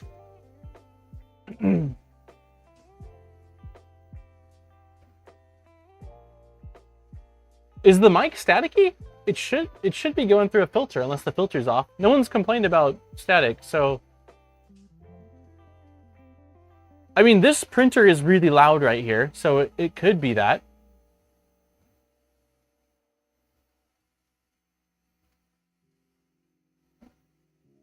Okay, yeah, it's the printer fan. Let me make sure I've got a filter on. I'm sure I do. It probably would sound much worse without. One second here. Let me just double check. If I go under Rode Wireless Go filters. Yeah, it's on. So this is how it sounds without the fan on. Or the filter. So here's no filter.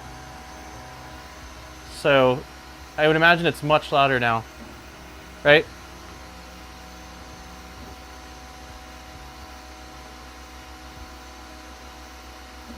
Is it louder now?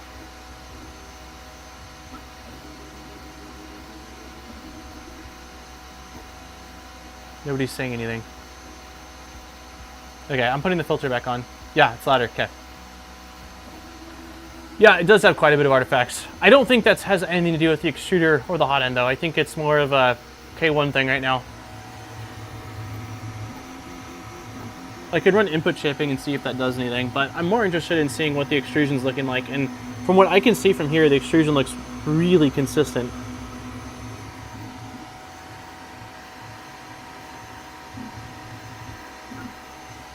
Also, I think I missed when you responded.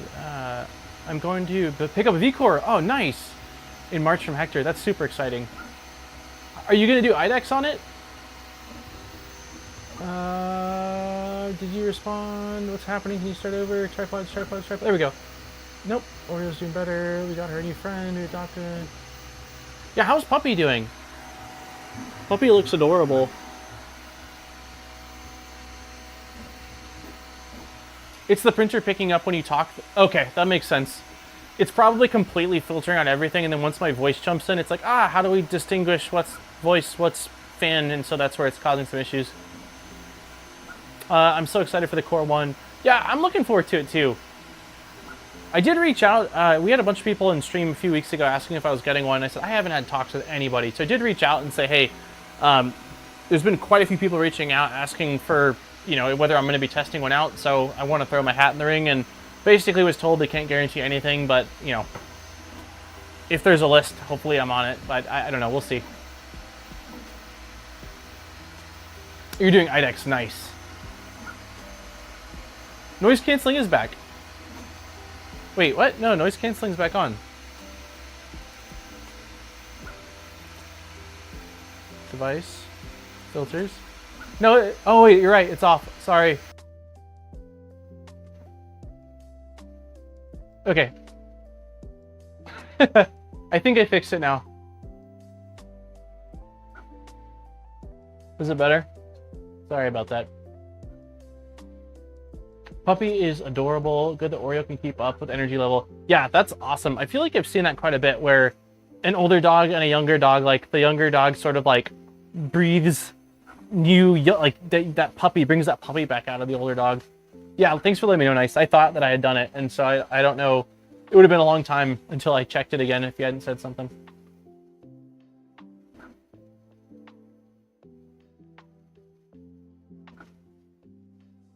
When it started the last sprint, it looked like it was doing the 2.4 quad gantry leveling rather than the 3.4 trident.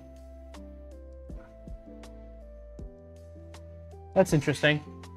It did go to the far back corner, didn't it?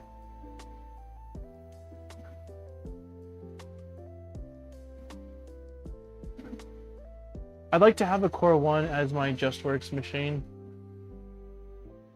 I saw someone post, I guess, what was just more of a, like, proof of concept or joke, but it was a Core 1 with, like, filament box on top of it, and it looked really good. But I thought that it was maybe a product that was coming, but Mandic responded saying that it was, like, basically just put together kind of as a joke or something like that. I don't know.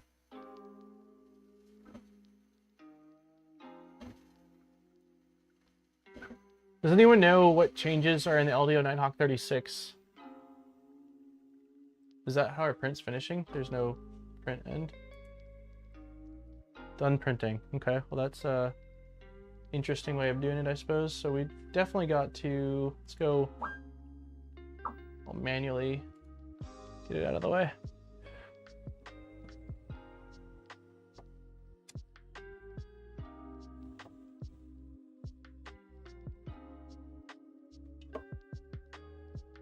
Okay.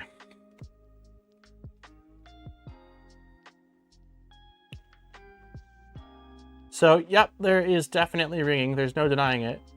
But as far as the extrusion goes, I really don't think it's bad. Like the, let me see if I can show it.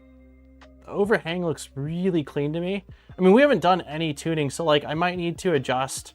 I might need to play around. Well, obviously I need to calibrate things like flow. I can check also when it comes to the, this blob is because of the print not moving out of the way when it stopped.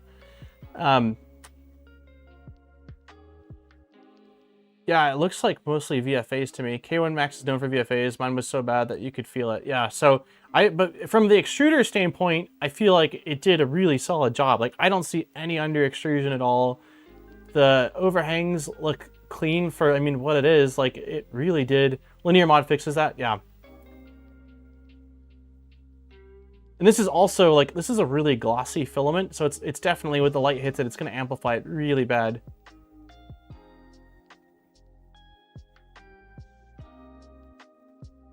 I don't know if you're still here, Peter, but like this is definitely looking like the extruder's working like it should be.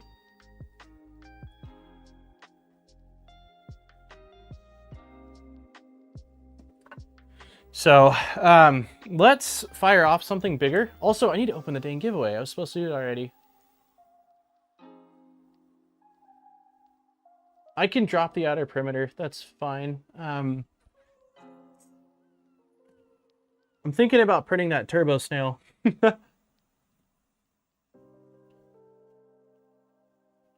Yeah, 60 millimeters is definitely pretty slow. Right now, I mean, the main thing I'm interested in right now is that the extruder is actually functioning like it's supposed to. So I'm curious to see what the default profile has this set to. If we go here, and we go to speed. Yeah, outer's at 200. So that's a hell of a lot slower. Does somebody have link for Turbo Snail? I feel like slower makes it show more. Do it at 50% scale.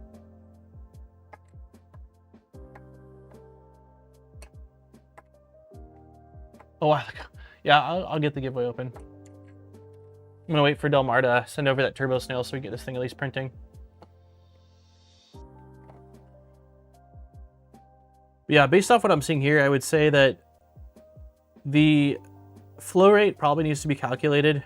I think that would help with some of the external wall consistency. I still don't think it's horrible. I really think that the glossy filament is making things look much worse than it would with another filament. But looking at it from just a straight up extrusion standpoint, I don't see any signs of under extrusion. I'm really happy with the overhang. It looks good.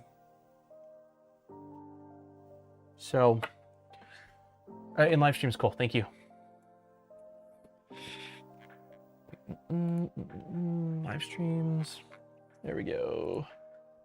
Turbo snail. It's a snail, but it's turbo. Okay.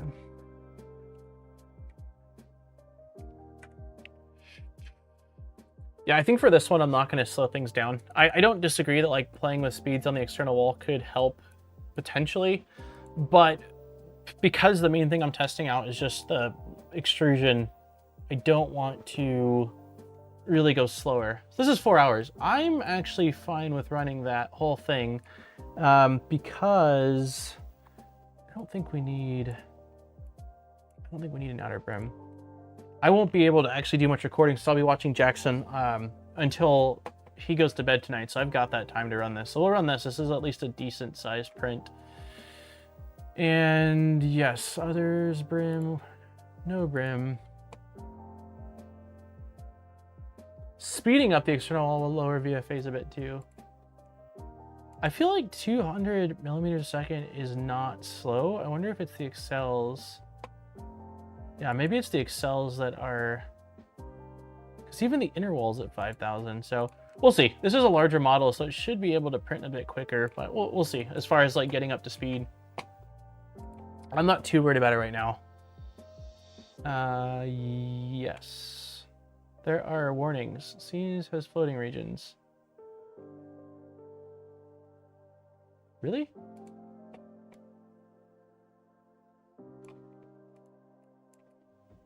I mean, it's definitely like overhangy, but I don't think this is supposed to have supports, is it?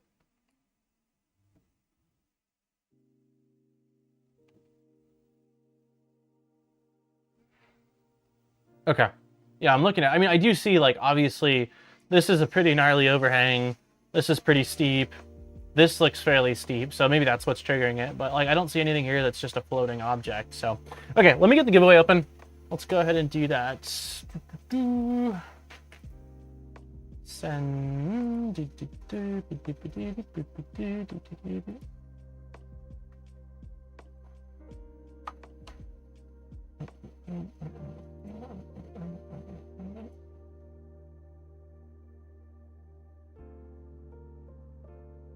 Smash the thumbs up, thumbs up, thumbs up, thumbs up, thumbs up, everyone.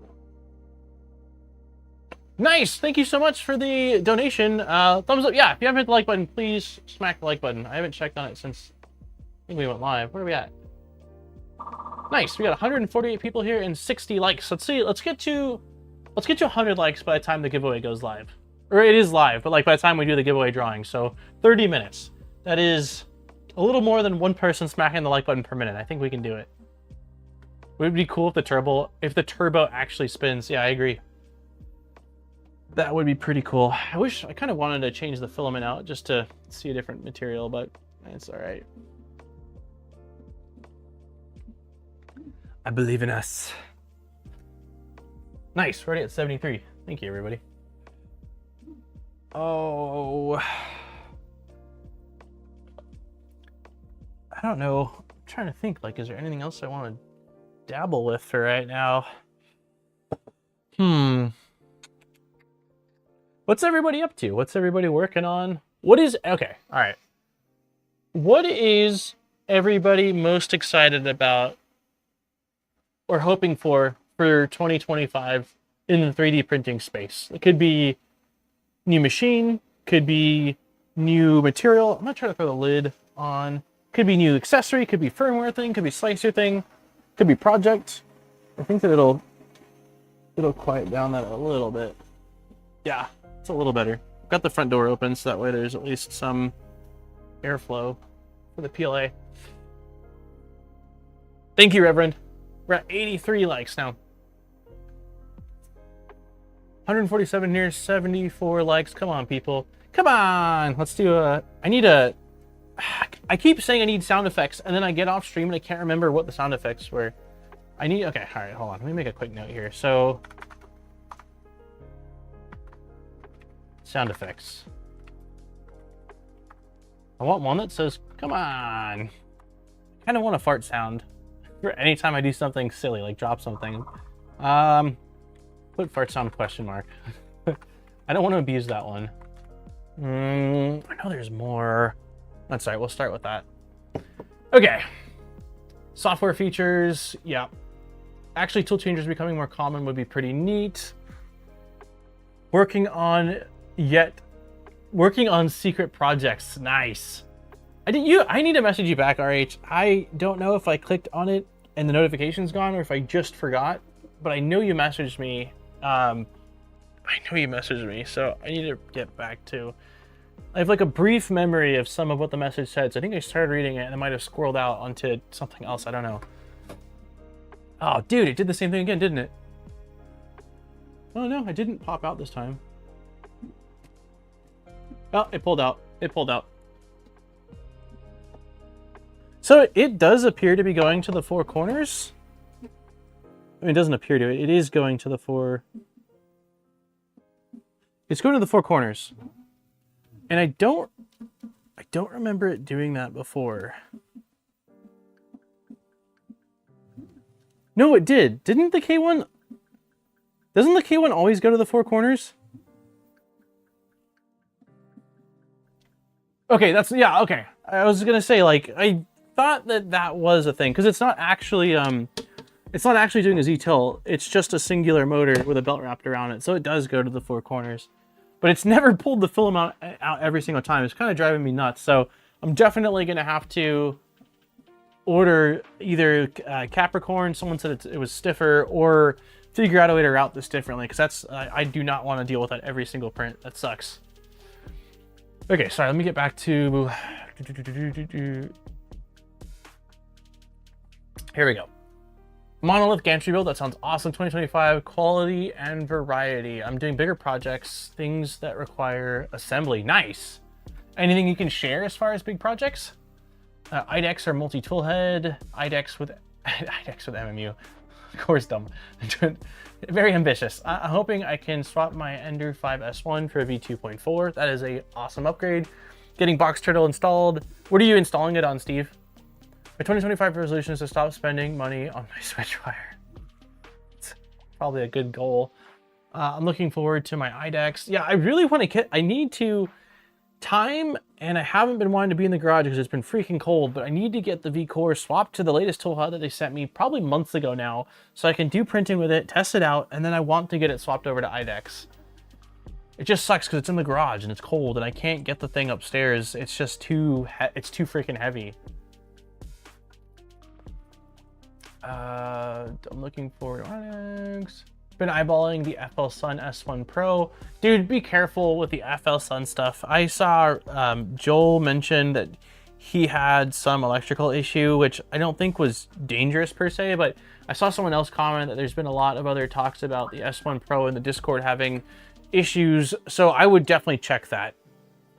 I would definitely check that. Yeah. I'm currently printing my Sandy tires out of TPU on my Mark 4S, and I am waiting for the core. Nice. What do you mean? What is Sandy tires? What is that? Also, yeah, this is open.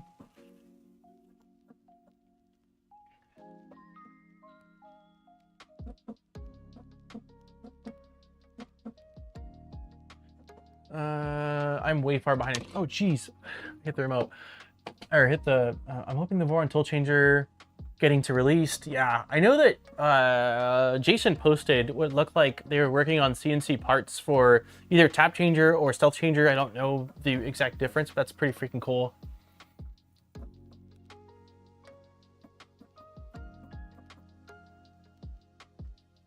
I'm parting ways with Bamboo forever.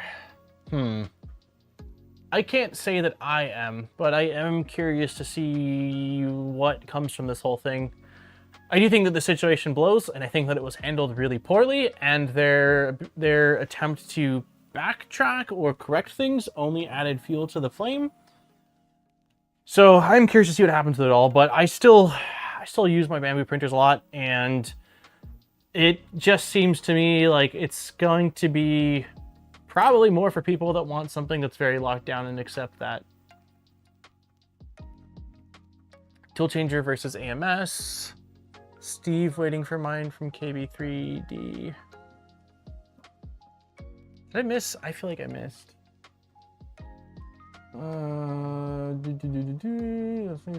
I'm putting Micro Swiss NG on the King Room KP3S, trying to finish up my positron in 4 and 2.4, contemplating on the co-print setup on the Silva SV06, and diagnosing issues still with my SV08. Damn, that's a busy, even me, like that's a lot. That's a lot of things. If I go around and look at all my printers and be like, okay, this needs that, this needs that, I have a pretty long list as well.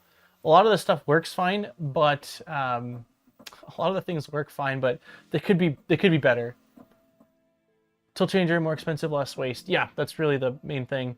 More expensive, less waste, but also a lot more freedom. You can have a 0.4, 0.8, a 0.2. You can have incompatible materials temperature-wise that are interlocking with each other using things like a mechanical bond, basically, where they sort of print within themselves in a lock. For the Just Because Fund.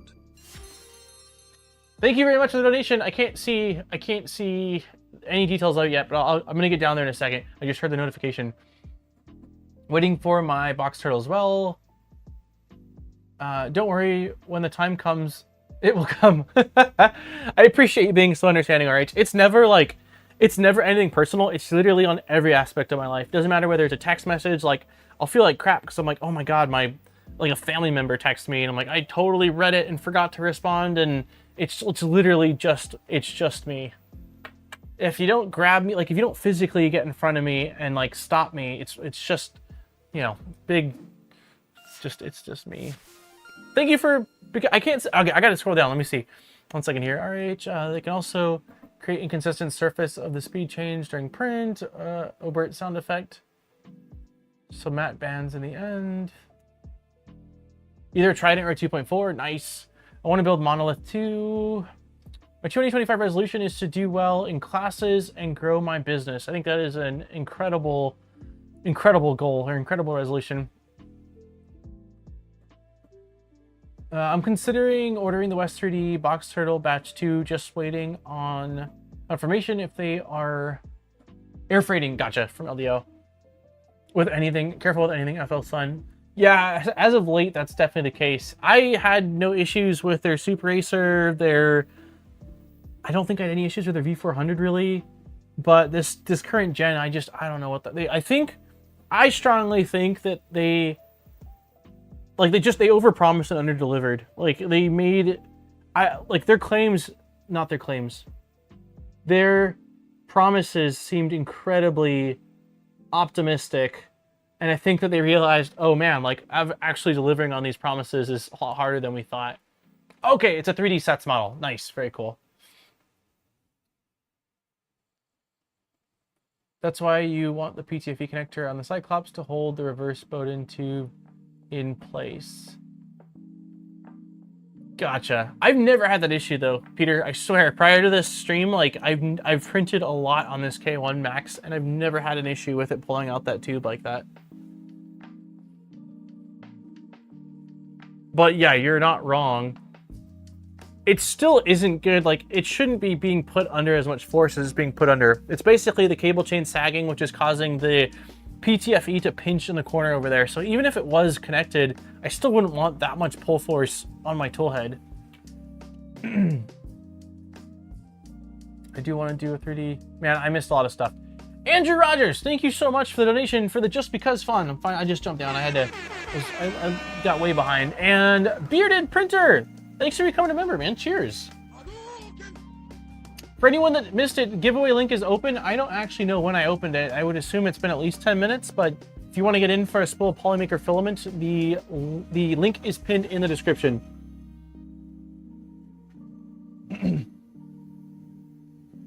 Ooh, we're at 94 likes too. We're getting very close to 100. Okay, what did I miss? Mini split. I'm not going to purchase any other printers moving forward, that's for sure. 3D sets. Why is this little dude so... Why is the little dude so... Oh, you're talking about the Omi mod? It fueled content for people to get views off of. I don't want to get into it, but I mean, there is definitely something to be said about, you know, drama and news. Certainly sells or does well in terms of views. I'm not going to say that that's people's reasons for doing it. I do think that some element of it all is to hopefully induce change and awareness, but I'm always a little hesitant about jumping to conclusions. I did make a post about my opinions on it though in Discord if anyone didn't see it. I think I did that like maybe like 48 hours ago. And I did get contacted by my Bamboo rep who is pretty high up there in the company, and I copied and pasted my Discord message to her. So they know how I feel about it. I basically said I'm not really upset about the situation, but I am disappointed, and just basically that it feels a bit like a bait and switch just because they allowed these things to go on for so long, and then all of a sudden, you know, it's like cutting everything. So like, I mean, I'm not going to re-say everything I said. I did post it in Discord if anyone wants to see it. Liz, I don't think I got a... There we go. Oh my god, 23 freaking months. Thank you so much for the membership, for the renewal of the membership. Up with Beardy and Andrew. It doesn't show you on my end, or Hobo Banana at the very top. I don't know why. It shows it shows Beardy. Hobo, thank you. 12 months, 1 year. Yee, 1 year. All right, let's do... All right, for Liz, we're going to do air horn. And for Hobo, we'll do squirrel. Squirrel for Hobo.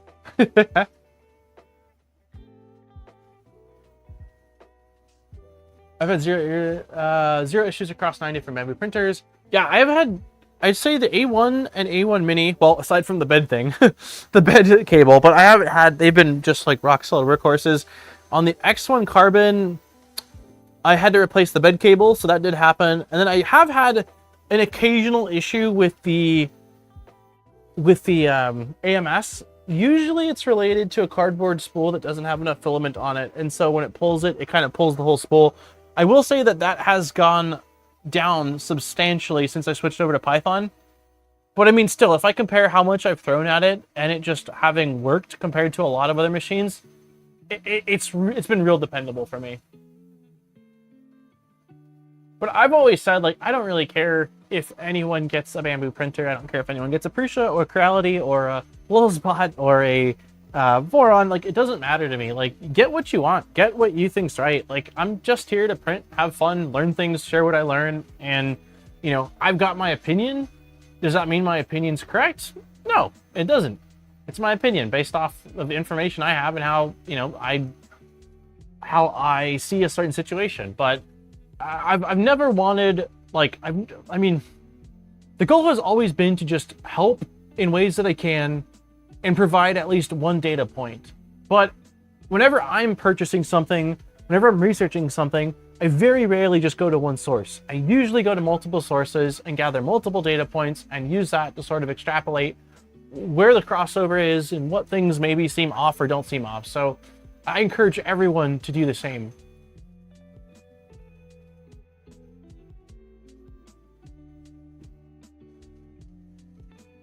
Filament tuning on the switchwire. I'm so happy with how this came out. Yeah, you built that thing really quickly, man. I think my last message took a few months, didn't it? It might have, man. Because I take so long to reply, I never really pay attention to how long it takes someone to reply, unless it's like I'm eagerly waiting on something and it's really holding me back. But otherwise, I'm like, yeah, they'll respond when they respond. Any thoughts on a 3D set build on stream? It's a possibility. I'm not against it. Yeah, I'm not against it. I like doing some sort of alternative streams. I mean, like, it's going to all be within making, building, doing stuff like that. It's not going to be, you know, switching over to Yu-Gi-Oh card stream out of respect to everybody. But I'm not against doing some sort of, like, side quest alternative streams that are, you know, within this space of printing or CNC or laser or something along those lines. Yep. Okay, I would say 6 more minutes and we're going to do the Polymaker giveaway. So 6 minutes, it's at 2:10 my time. We'll do the drawing. My FL7 T1 Pro is very impressive to show first-time 3D printer people, incredibly fast and cool watching. Deltas are awesome to watch. I absolutely love watching Deltas print. Probably I think they're my favorite kinematic system out of all of them. I'd love to get a new printer, but that was my 2024 goal as well, but I'm still stuck with it. I mean, there's always new printers coming out, so when the time's right and, you know, whether it's budget or just whatever reasoning it is, like, you know, there's going to be a printer out there that you can get. So, I mean, I get that, like, there's a lot of new stuff coming out and it's always like, ooh, shiny. I mean, even after being in this space for as long as I have and playing with so many printers, I get really hyped too. Which oftentimes is, you know, once the actual thing comes in, I'm like, huh, like, this is still cool, but it goes a little more hype than it should have been. The filament path on the K1 Max is garbage. I moved it. Yeah, it's definitely not fantastic. It's definitely not fantastic, especially with the way that this cable chain is and how it shoves it into the corner.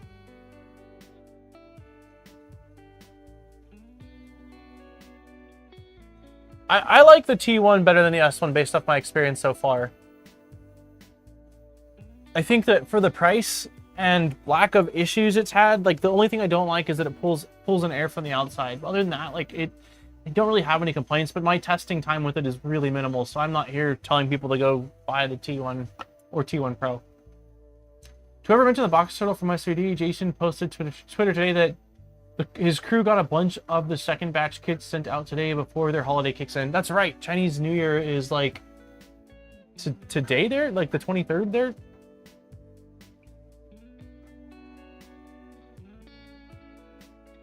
Just back from my meeting, looks like the print, yeah, print seems to be going well. I'm looking down and, like, extrusion looks pretty dang consistent to me. Let me look at the walls. Yeah, I don't see any under extrusion. Yeah, if this prints successfully, then I feel good getting this extruder disconnected and sent back off to Peter. I'm late as hell each time. That's okay. It's midday on a Wednesday, or, you know, wherever you're at in the world, maybe it's late, but no worries.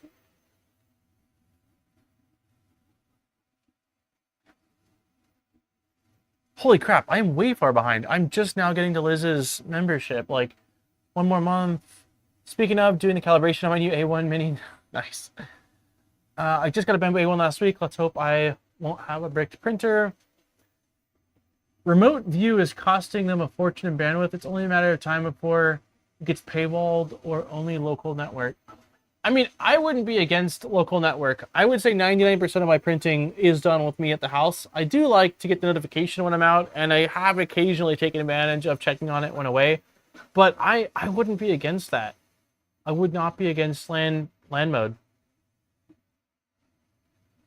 I did see, like, when my contact at Bamboo did send back some stuff. Like, it was kind of not official opinion on the matter, but she did send me a post where it seemed like there was someone that had integrated Home Assistant, and it was doing like thousands of requests to their, I think, to the server.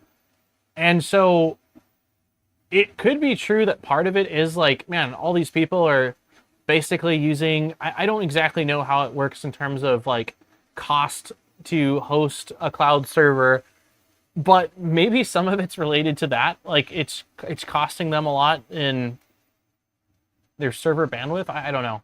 I don't know, man. But yeah, I personally would not lose sleep over it being a local LAN printer. I would be totally fine with that.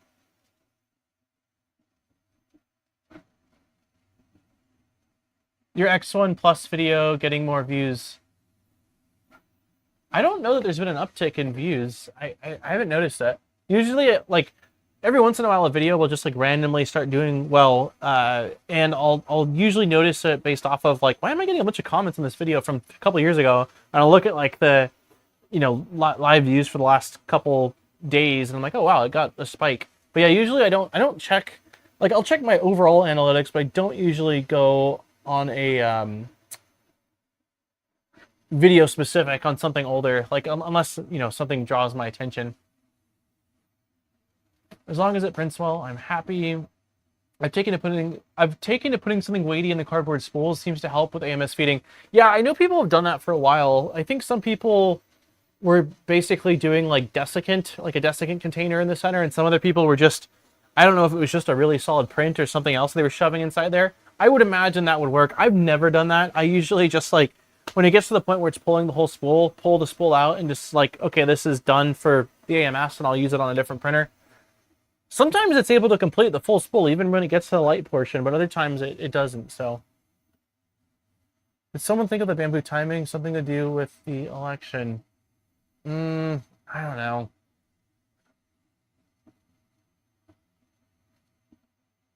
The auto calibration is very nice, I have to admit. Also, damn, this thing was packaged well. Yep. Definitely.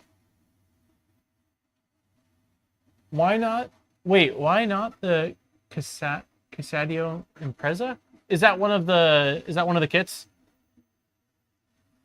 The Impreza build? When is the Etch-a-Sketch drawing? Oh shoot, it's time. Yeah, okay, you've got 1 more minute to enter the drawing for a full Polymaker filament, then I'll remove it and give you another 60 seconds. Also, we hit 100 likes. Thank you, everybody. We'll do Hadouken. I wonder what's for dinner. And pizza time. Pizza sounds so good. Yeah, 1 more minute. West 3D is doing 3D sets kits? That's freaking cool. I didn't realize that. Oh my god, I don't think I'll ever get caught up on chat. I'm gonna just blitz through a reading. I'm like, West 3D is here's an interesting concept, spend your money on what you want. It's a great concept. Are there any Appreciacaster kits? I don't know the answer to that. Bamboo came out of DGI. Conspiracies are interesting. Did you see the Kickstarter for the Cubico? I don't think maybe one of my coworkers posted it. Someone already cracked Bamboo Connect. I'm about to start reprinting my Python AMS. I just got the enclosure panels. What was wrong with your initial printed parts?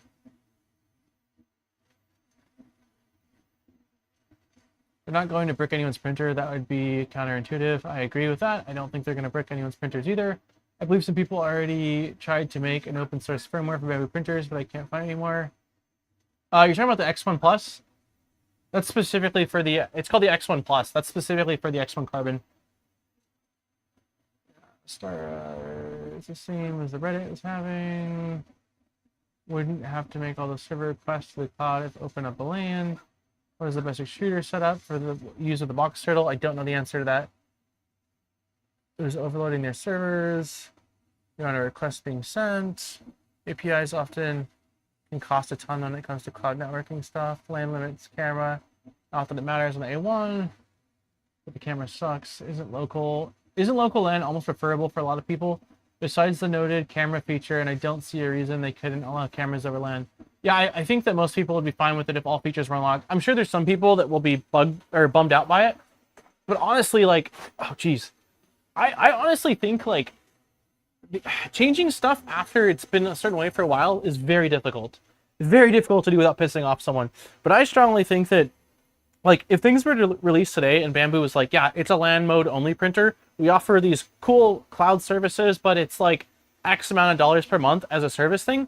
I don't think there would be an issue with that. And I think some people would have no problem paying for that. I mean, there's also like Octo Everywhere or Obico, which if I'm not mistaken has tunneling, which is also a paid functionality, I think.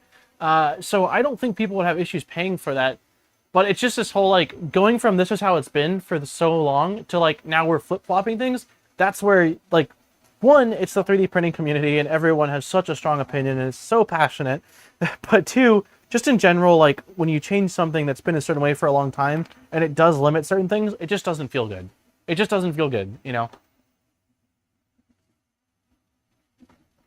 Yes, people are going to be pissed about anything they do. Absolutely. Absolutely. They could donate $1 million to some charity. And, yep, I agree. The term brick seems to have changed. I always thought of brick as pretty much completely unusable. Like failed. Yeah. To me, the concept of a brick is you have a paperweight now. Like like you just described, like if you flashing a firmware and something goes wrong midway and there's no way to recover it, it's literally a paperweight. Like you cannot do anything. It is stuck in boot cycle. It is stuck at some kind of screen. That to me is a brick. Okay, I am removing the link in chat. This is remove, unpin, and if you're actively filling it out, you've got 30 seconds. Then we're doing the thing. We are doing the thing.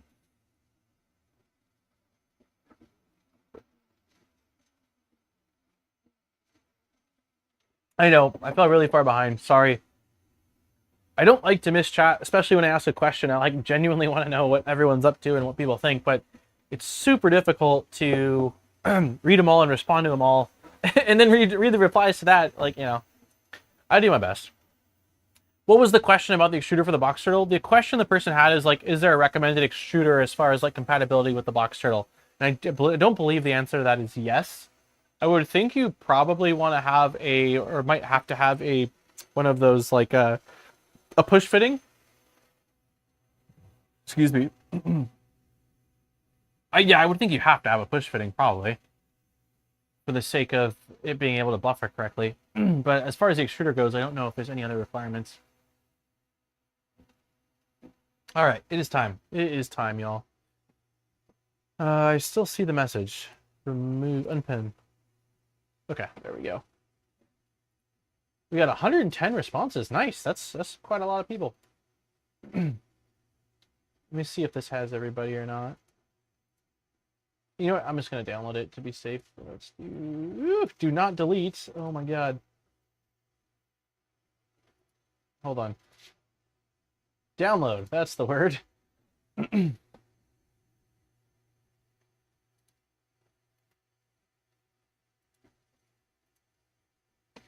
Okay.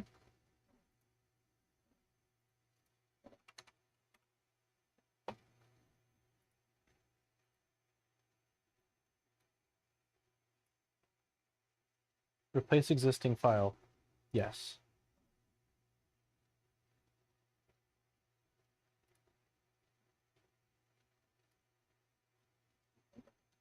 Alrighty. Boom! 110 people. That is everybody. That is everybody. The team is recommending Clockwork 2. Interesting. I have a Clockwork 2 that needs to get built. I could do that. I'm actually going to try. Someone told me they got it working on the Plus 4, and I think it was in stream last week. So I want to try to see if I can get it working on the Plus 4. The Plus 4 has, I don't think I'll be able to interface with the buffer on it, but it has, it has a cutter, it has a tool head mounted filament runout sensor, and it has a glass flat top. It would be really nice to just set it on there. Never finalized the Doron. Yeah, I mean, the Doron's done. It's just, I need to add the top skirt to it and then do like some of the tuning stuff to it. But it is done. We did get it printing, just not printing that well. I get my Plus 4 today. Nice. My biggest recommendation, if you didn't watch my review, Zombie, is that if you're printing with ABS using their default profile, it kicks on the it kicks on the chamber heater and the bed heater, right? I would preheat the bed and preheat the chamber heater before starting the print and doing the mesh. If you don't, that first layer is not going to be consistent because it'll basically probe it cold, and then when it goes to print, it'll be hot, and because you have the chamber heater and the bed heating up, it's a pretty decent amount. You have to baby step it. But when I have started the chamber heater and the bed before and let it get to temp, you know, for a couple minutes or whatever, and then run it, it's been way consistent. And I've done tons of printing on it. So that's my only recommendation. For PLA, it doesn't matter. Simple as a start macro. Yep, exactly. Well, yeah, I definitely would say that's something you're going to want. Okay, let's do the thing. So thank you to Polymaker for letting us give away a spool, or letting us do this giveaway. If you're in the US or Canada and you win, it's a gift card. And everywhere else, you get to pick between a spool of filament, which is their PLA, ABS, ASA, and PTGs. It's not all of them, but it is a pretty big list of them. It just doesn't include things like their abrasives or really specialty, like the crazy expensive specialty filaments. And the winner will be contacted from me within 24 hours with an email link and a custom code. And yeah, I think that's it. Thank you to Polymaker. They're awesome. And if you do want to support the channel, there's a link in the description. And it doesn't cost you anything, but any filament you purchase does support the channel. So it's certainly something that's appreciated. And on that note, let's see how many times we're shuffling. We're definitely not shuffling 666 times. I will shuffle. What a crappy start macro. Yeah, it is not a good start macro. I've just dealt with it, but it should just, taking the time to revise it is the better option. Glock says 42. Let's see, 42, couple 8s, couple 69s. Ooh, Nuno coming in with the renewal. 20. Oh, dude.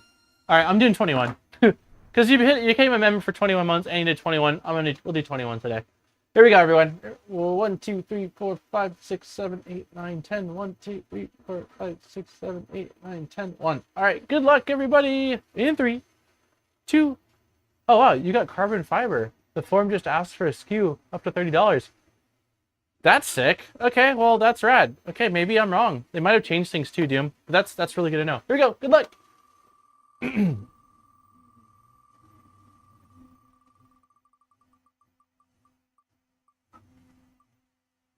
Hey! Gundams 145. Were you the one that said that you were wanting to get a new printer? 20 years? Wait, 20 years what? 20-year anniversary? Congratulations, Gundams! You are this week's winner. Air horn and cheers. There you are. Sweet, yeah. So it's not a new printer, but if you could get filament, depending on what printer you want. I don't know if you're trying to do a kit printer or if you just want a ready built one, but could use it to get filament towards whatever printer project or some cool project that you're planning on doing. So congratulations, and thank you everybody as always for entering, and once again just thank you to Polymaker for being freaking awesome and letting us do these giveaways every single week. So it's up to $35 US any SKU now for anyone outside. Wait, it's up to $35 US any SKU now for anyone outside of the US or Canada. The other person, so 30 in the US and wait, 30? All right, someone says 30, someone says 35. I don't know, man. It's awesome. Wedding anniversary. That is, oh, in 3 days? Dude, we got to do a 20-year wedding anniversary. That is incredible nice. Happy early anniversary. That is freaking awesome. That is a huge, 2 decades is a massive milestone. Okay, $35. So you're saying it's $35 for everyone outside of the US or Canada. So what is it in the US? Is it just 35 global now? Thank you for letting me keep my loser streak.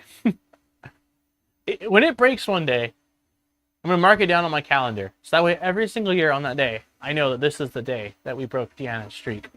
Okay, so it's $35 globally, it sounds like now. That's freaking sweet. That's really, really cool. All right, let's get back to this turtle.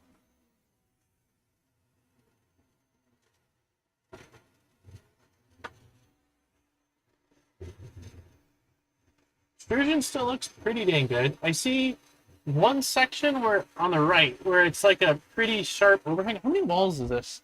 It could be related to the walls in the default line type.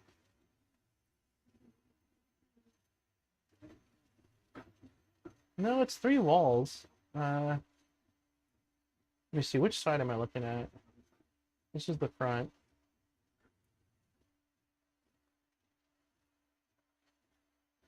No, it is 3 walls. But this is a pretty big stretch, like this area right here.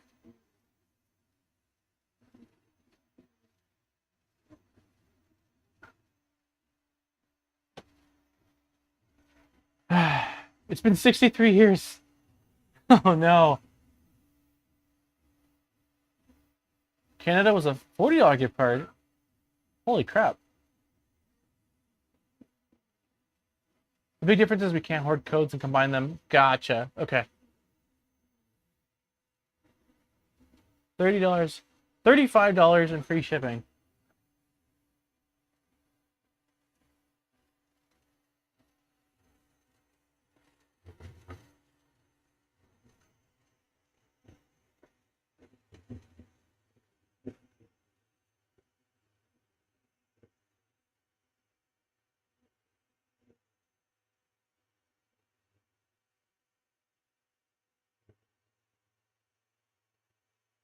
Yeah, it still looks pretty good to me.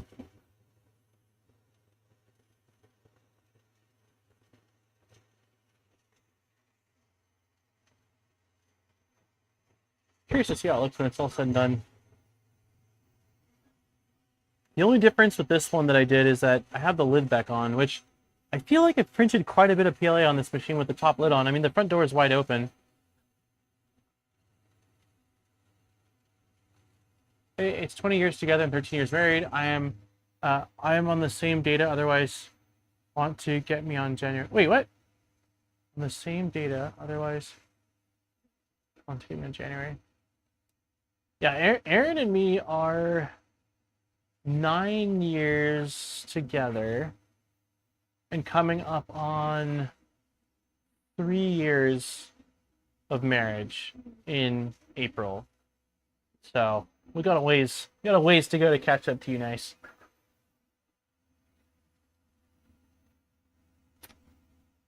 So game plan is that in 4 hours time, or whenever this is done and I can get upstairs tonight once Jackson goes to sleep, I will take a couple photos of it. I'm hoping everything is well. Considering how well I can do for a print that does have some pretty steep overhangs, but as far as like extrusion consistency, and I will post some photos there, and I will send the photos to you, Peter, as well. And as long as everything looks good, then I will get this thing disconnected, and I don't know if I'll get it shipped out by. I'm trying to think.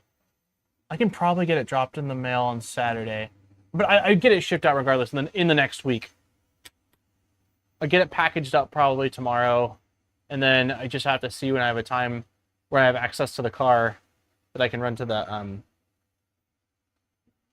Make sure to ping Poity. Wait, ping Poity about what? I must have missed something.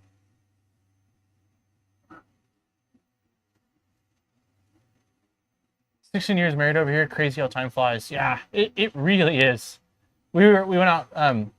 My parents watched Jackson a few weeks ago when we went out for our 9-year anniversary, and we're just sitting there. I'm like, dude, like we've been together for almost a decade. Like what? It's crazy. I mean, it feels like we've been together for a long time, and we've been through a lot together. But like, when you say it out loud, I'm like, dude, a decade? Like, it just feels like a really long time.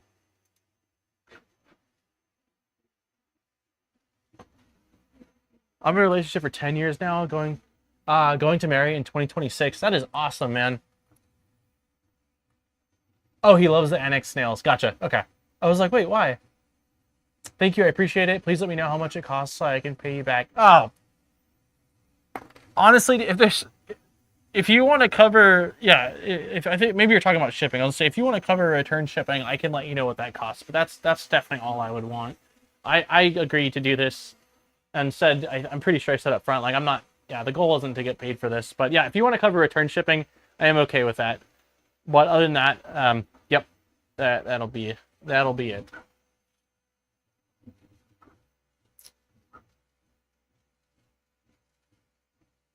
It was -9 here this morning, and now we're sitting at 13 Fahrenheit. We got a heat wave. Where are you at, Cartoon? Let's see. My wife and I are going to hit 20 years married and 25 years together this year. Damn. That's incredible. That makes me really happy to hear. Like, it's very, very cool. Lightweights, we just had our 40th anniversary. Dear God. I'm only 32. 28th anniversary in May. Dang. Dude, congratulations all around. We need this happy stuff. Let's do, just cheers, man. We're just doing cheers and air horns all around. Congratulations, everyone. That is awesome. Okay, in Ohio. Gotcha. You know what? I have a coworker that lives in Ohio. I think he's in Cincinnati? I don't know, but he posted some photos that there was, like, he was able to take his kid, I think it was his first time, like, taking him sledding or something like that. Portland, Oregon was 23 overnight and now 47. It's actually quite warm compared to y'all who are suffering. Yeah, it was pretty chilly. Was it yesterday? I think it was Monday. It was pretty cold. Let me see what's the weather today? Tampa weather. It keeps showing me the weather in Celsius here, and it doesn't really, for me, I need Fahrenheit when we're talking weather. Okay, so it's 36 right now. The high is 37, the low is 18. So it's pretty chilly, man. It's definitely not warm. I'm surprised we've had no rain for the last couple of weeks. I was expecting there to be, like, because we've had such a, like, tomorrow the high is 37, low is 24, then 40, 22, 36, 16, 34, 15, 36, 20. Like, we have no rain at all in the forecast for the next 8 days. We haven't had rain for the last couple of weeks. I'm just like, I was expecting us to get snow, but for some reason, although we've got the temperature for it, it's just not, there's no precipitation.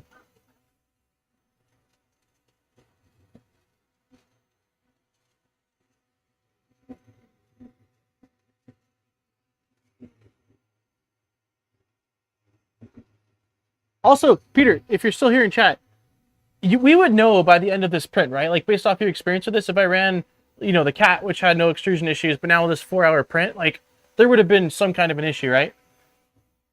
I mean, you've got completely new wires now, and you've got a completely different center shaft, you know, and I re-greased and reset everything. Okay, cool. Most likely, yes. I just want to make sure I'm at least, like, doing what is some sort of due diligence on this thing before getting it back to you. But I'm like, this feels like, you know, a 4.5 hour print is like a decent sized print. What I would always come back to is air printing. Okay, so clogs. Yeah.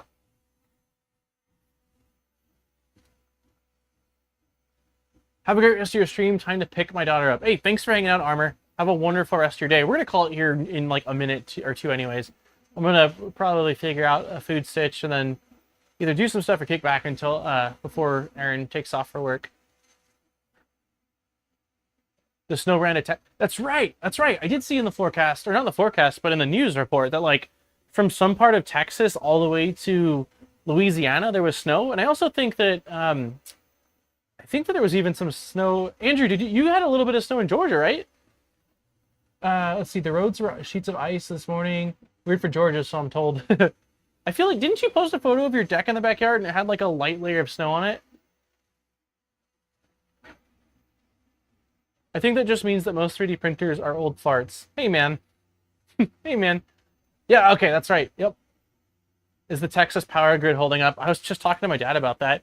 It was a few years ago, right, when like everything went, I mean, not everything, but a massive part of Texas went down, and it was days, like days of no electricity and freezing temperatures.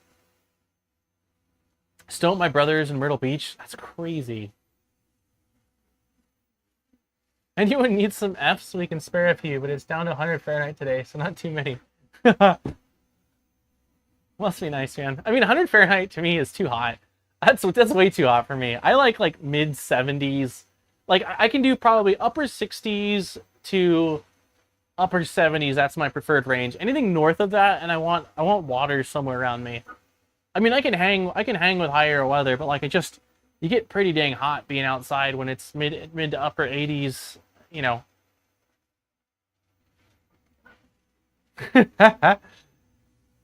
Yeah, 95 is hot, man. Mid 80s, yeah, I can hang with mid 80s. But I can hang outside with mid 80s, that's no problem. But if I'm doing something outside, like exercising or hiking or like we have pickleball here, like I want it to be cooler than that. Like mid 80s starts to get pretty hot with the sun beating down on you.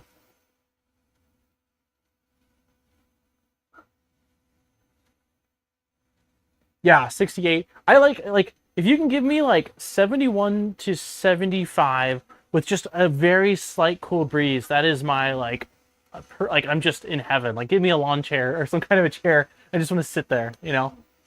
It was 110 Fahrenheit. That's crazy. I didn't realize it was that hot. Okay, I think we're gonna call it. I think we are going to call it. We did the thing, which is super exciting. I was really optimistic because I also the heck.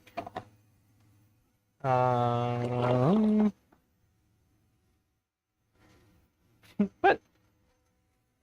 Oh, here it is. I was like, yeah, I had rebuilt mine as well, and so I was like, all right, like we're gonna get one of these working. But I was pretty optimistic. I was able to get the pins into the plug on Peter's new wires really easily. The soldering looked good. The heat shrink looked fine, and I was pretty optimistic we were going to be good. But I had mine just in case there was an issue. But everything seems like it's running well. Knock on wood. We're probably 30 minutes.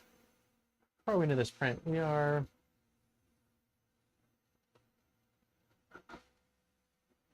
We're 47 minutes into this print so far, and everything's looking good as far as I can see. I've got no complaints as far as extrusion goes, so fingers crossed that maintains and that everything is good. But yeah, I don't know. Regarding next week, let's aim for part 1 of Box Turtle, which will very likely be getting everything out of the box that it came in and starting. I'm hoping that I'll have all the printing done by then, but I don't actually know how much printing there is. I think most of the printing is really like the housing for the base and then like the channels for the filament to sit in. So I don't think compared to a lot of the printer builds, especially like the Doron Velta, it's going to be nearly as much printing. So let's aim for that. If that doesn't end up happening, we'll figure out something else. I did get a new fan in.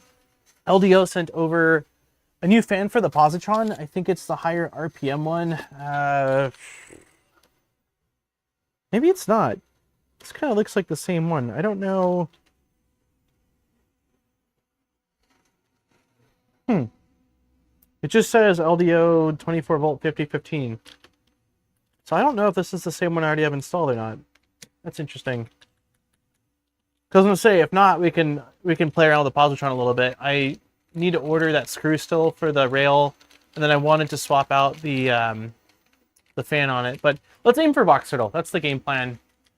Most box turtle parts are quick prints. The trays take a while. Okay, I'll get the trays printing overnight. So I would say that's likely what we're gonna do is part 1 of that next week. So deboxing a turtle. Yep. Exactly. I had to deal with some stuff. Congrats to whoever won. That's hot, damn hot. Yep, that's always takes the most part to do the skirts. Yep. So, okay, on that note, let's call it here. Thank you everyone for hanging out. Thank you for our new members, our returning members.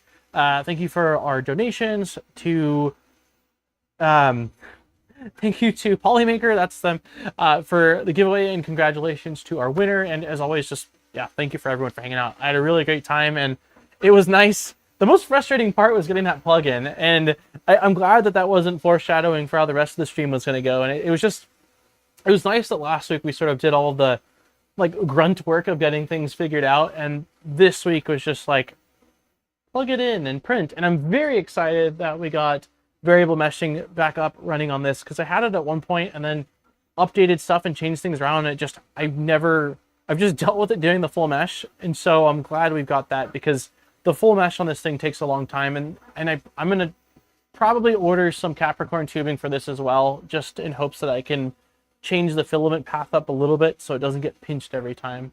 But anyways, I hope you're all doing well. Have a fantastic week. I will catch you guys next time, and there will be a video this Saturday. I am in like mid-edit right now, so all right. Have a good one, sir. Look forward to the box drill build. All right. Cheers, everyone. Have a wonderful day and a wonderful week, and I will catch you all next time. Bye.